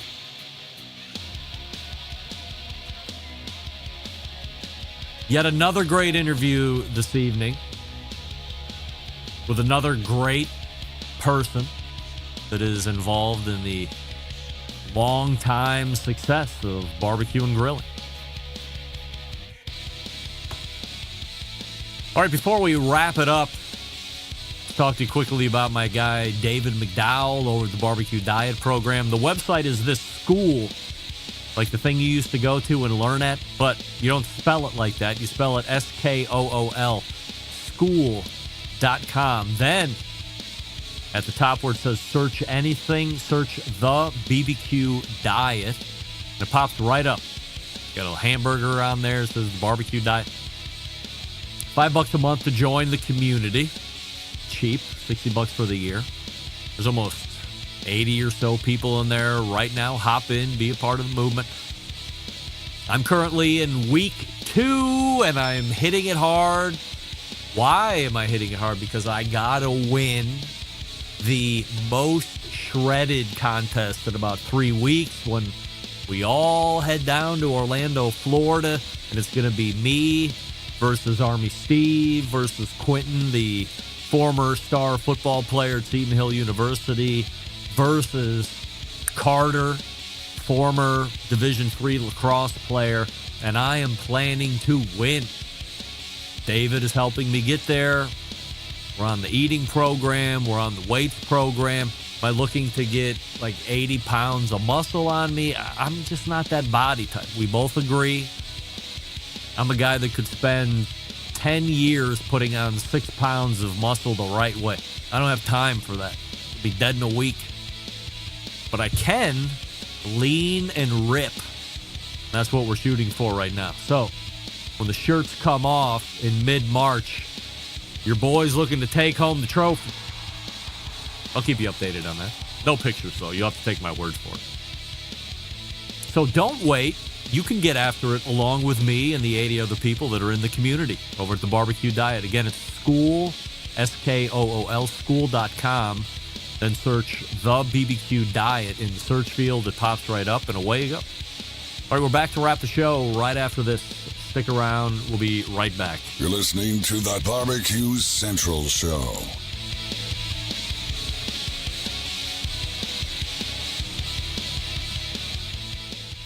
Let's get back to a guy who has more experience giving you his opinion than he actually has cooking. Once again, here's your host, Greg Rempe.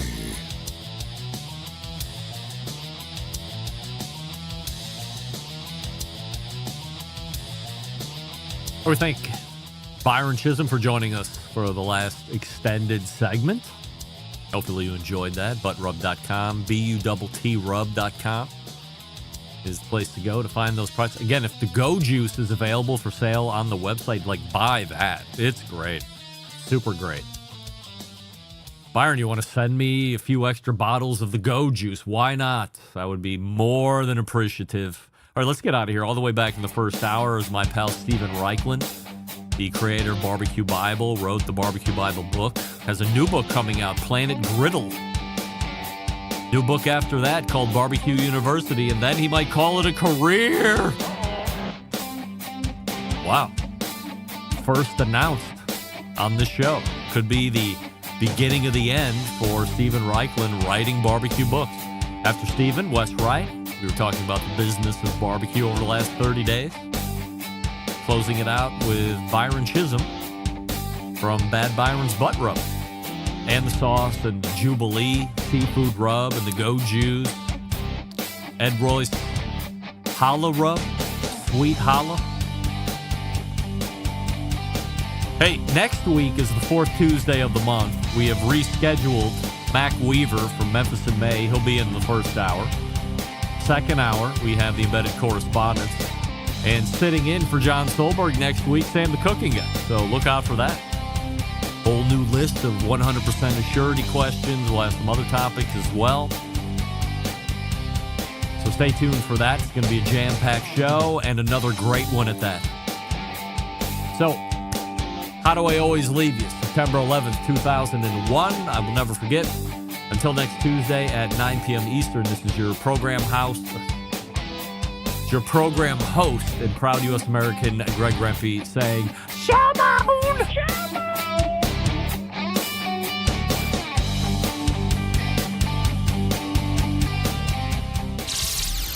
Hi, this is Jeff Richards, Columbus, Ohio. You're listening to Barbecue Central.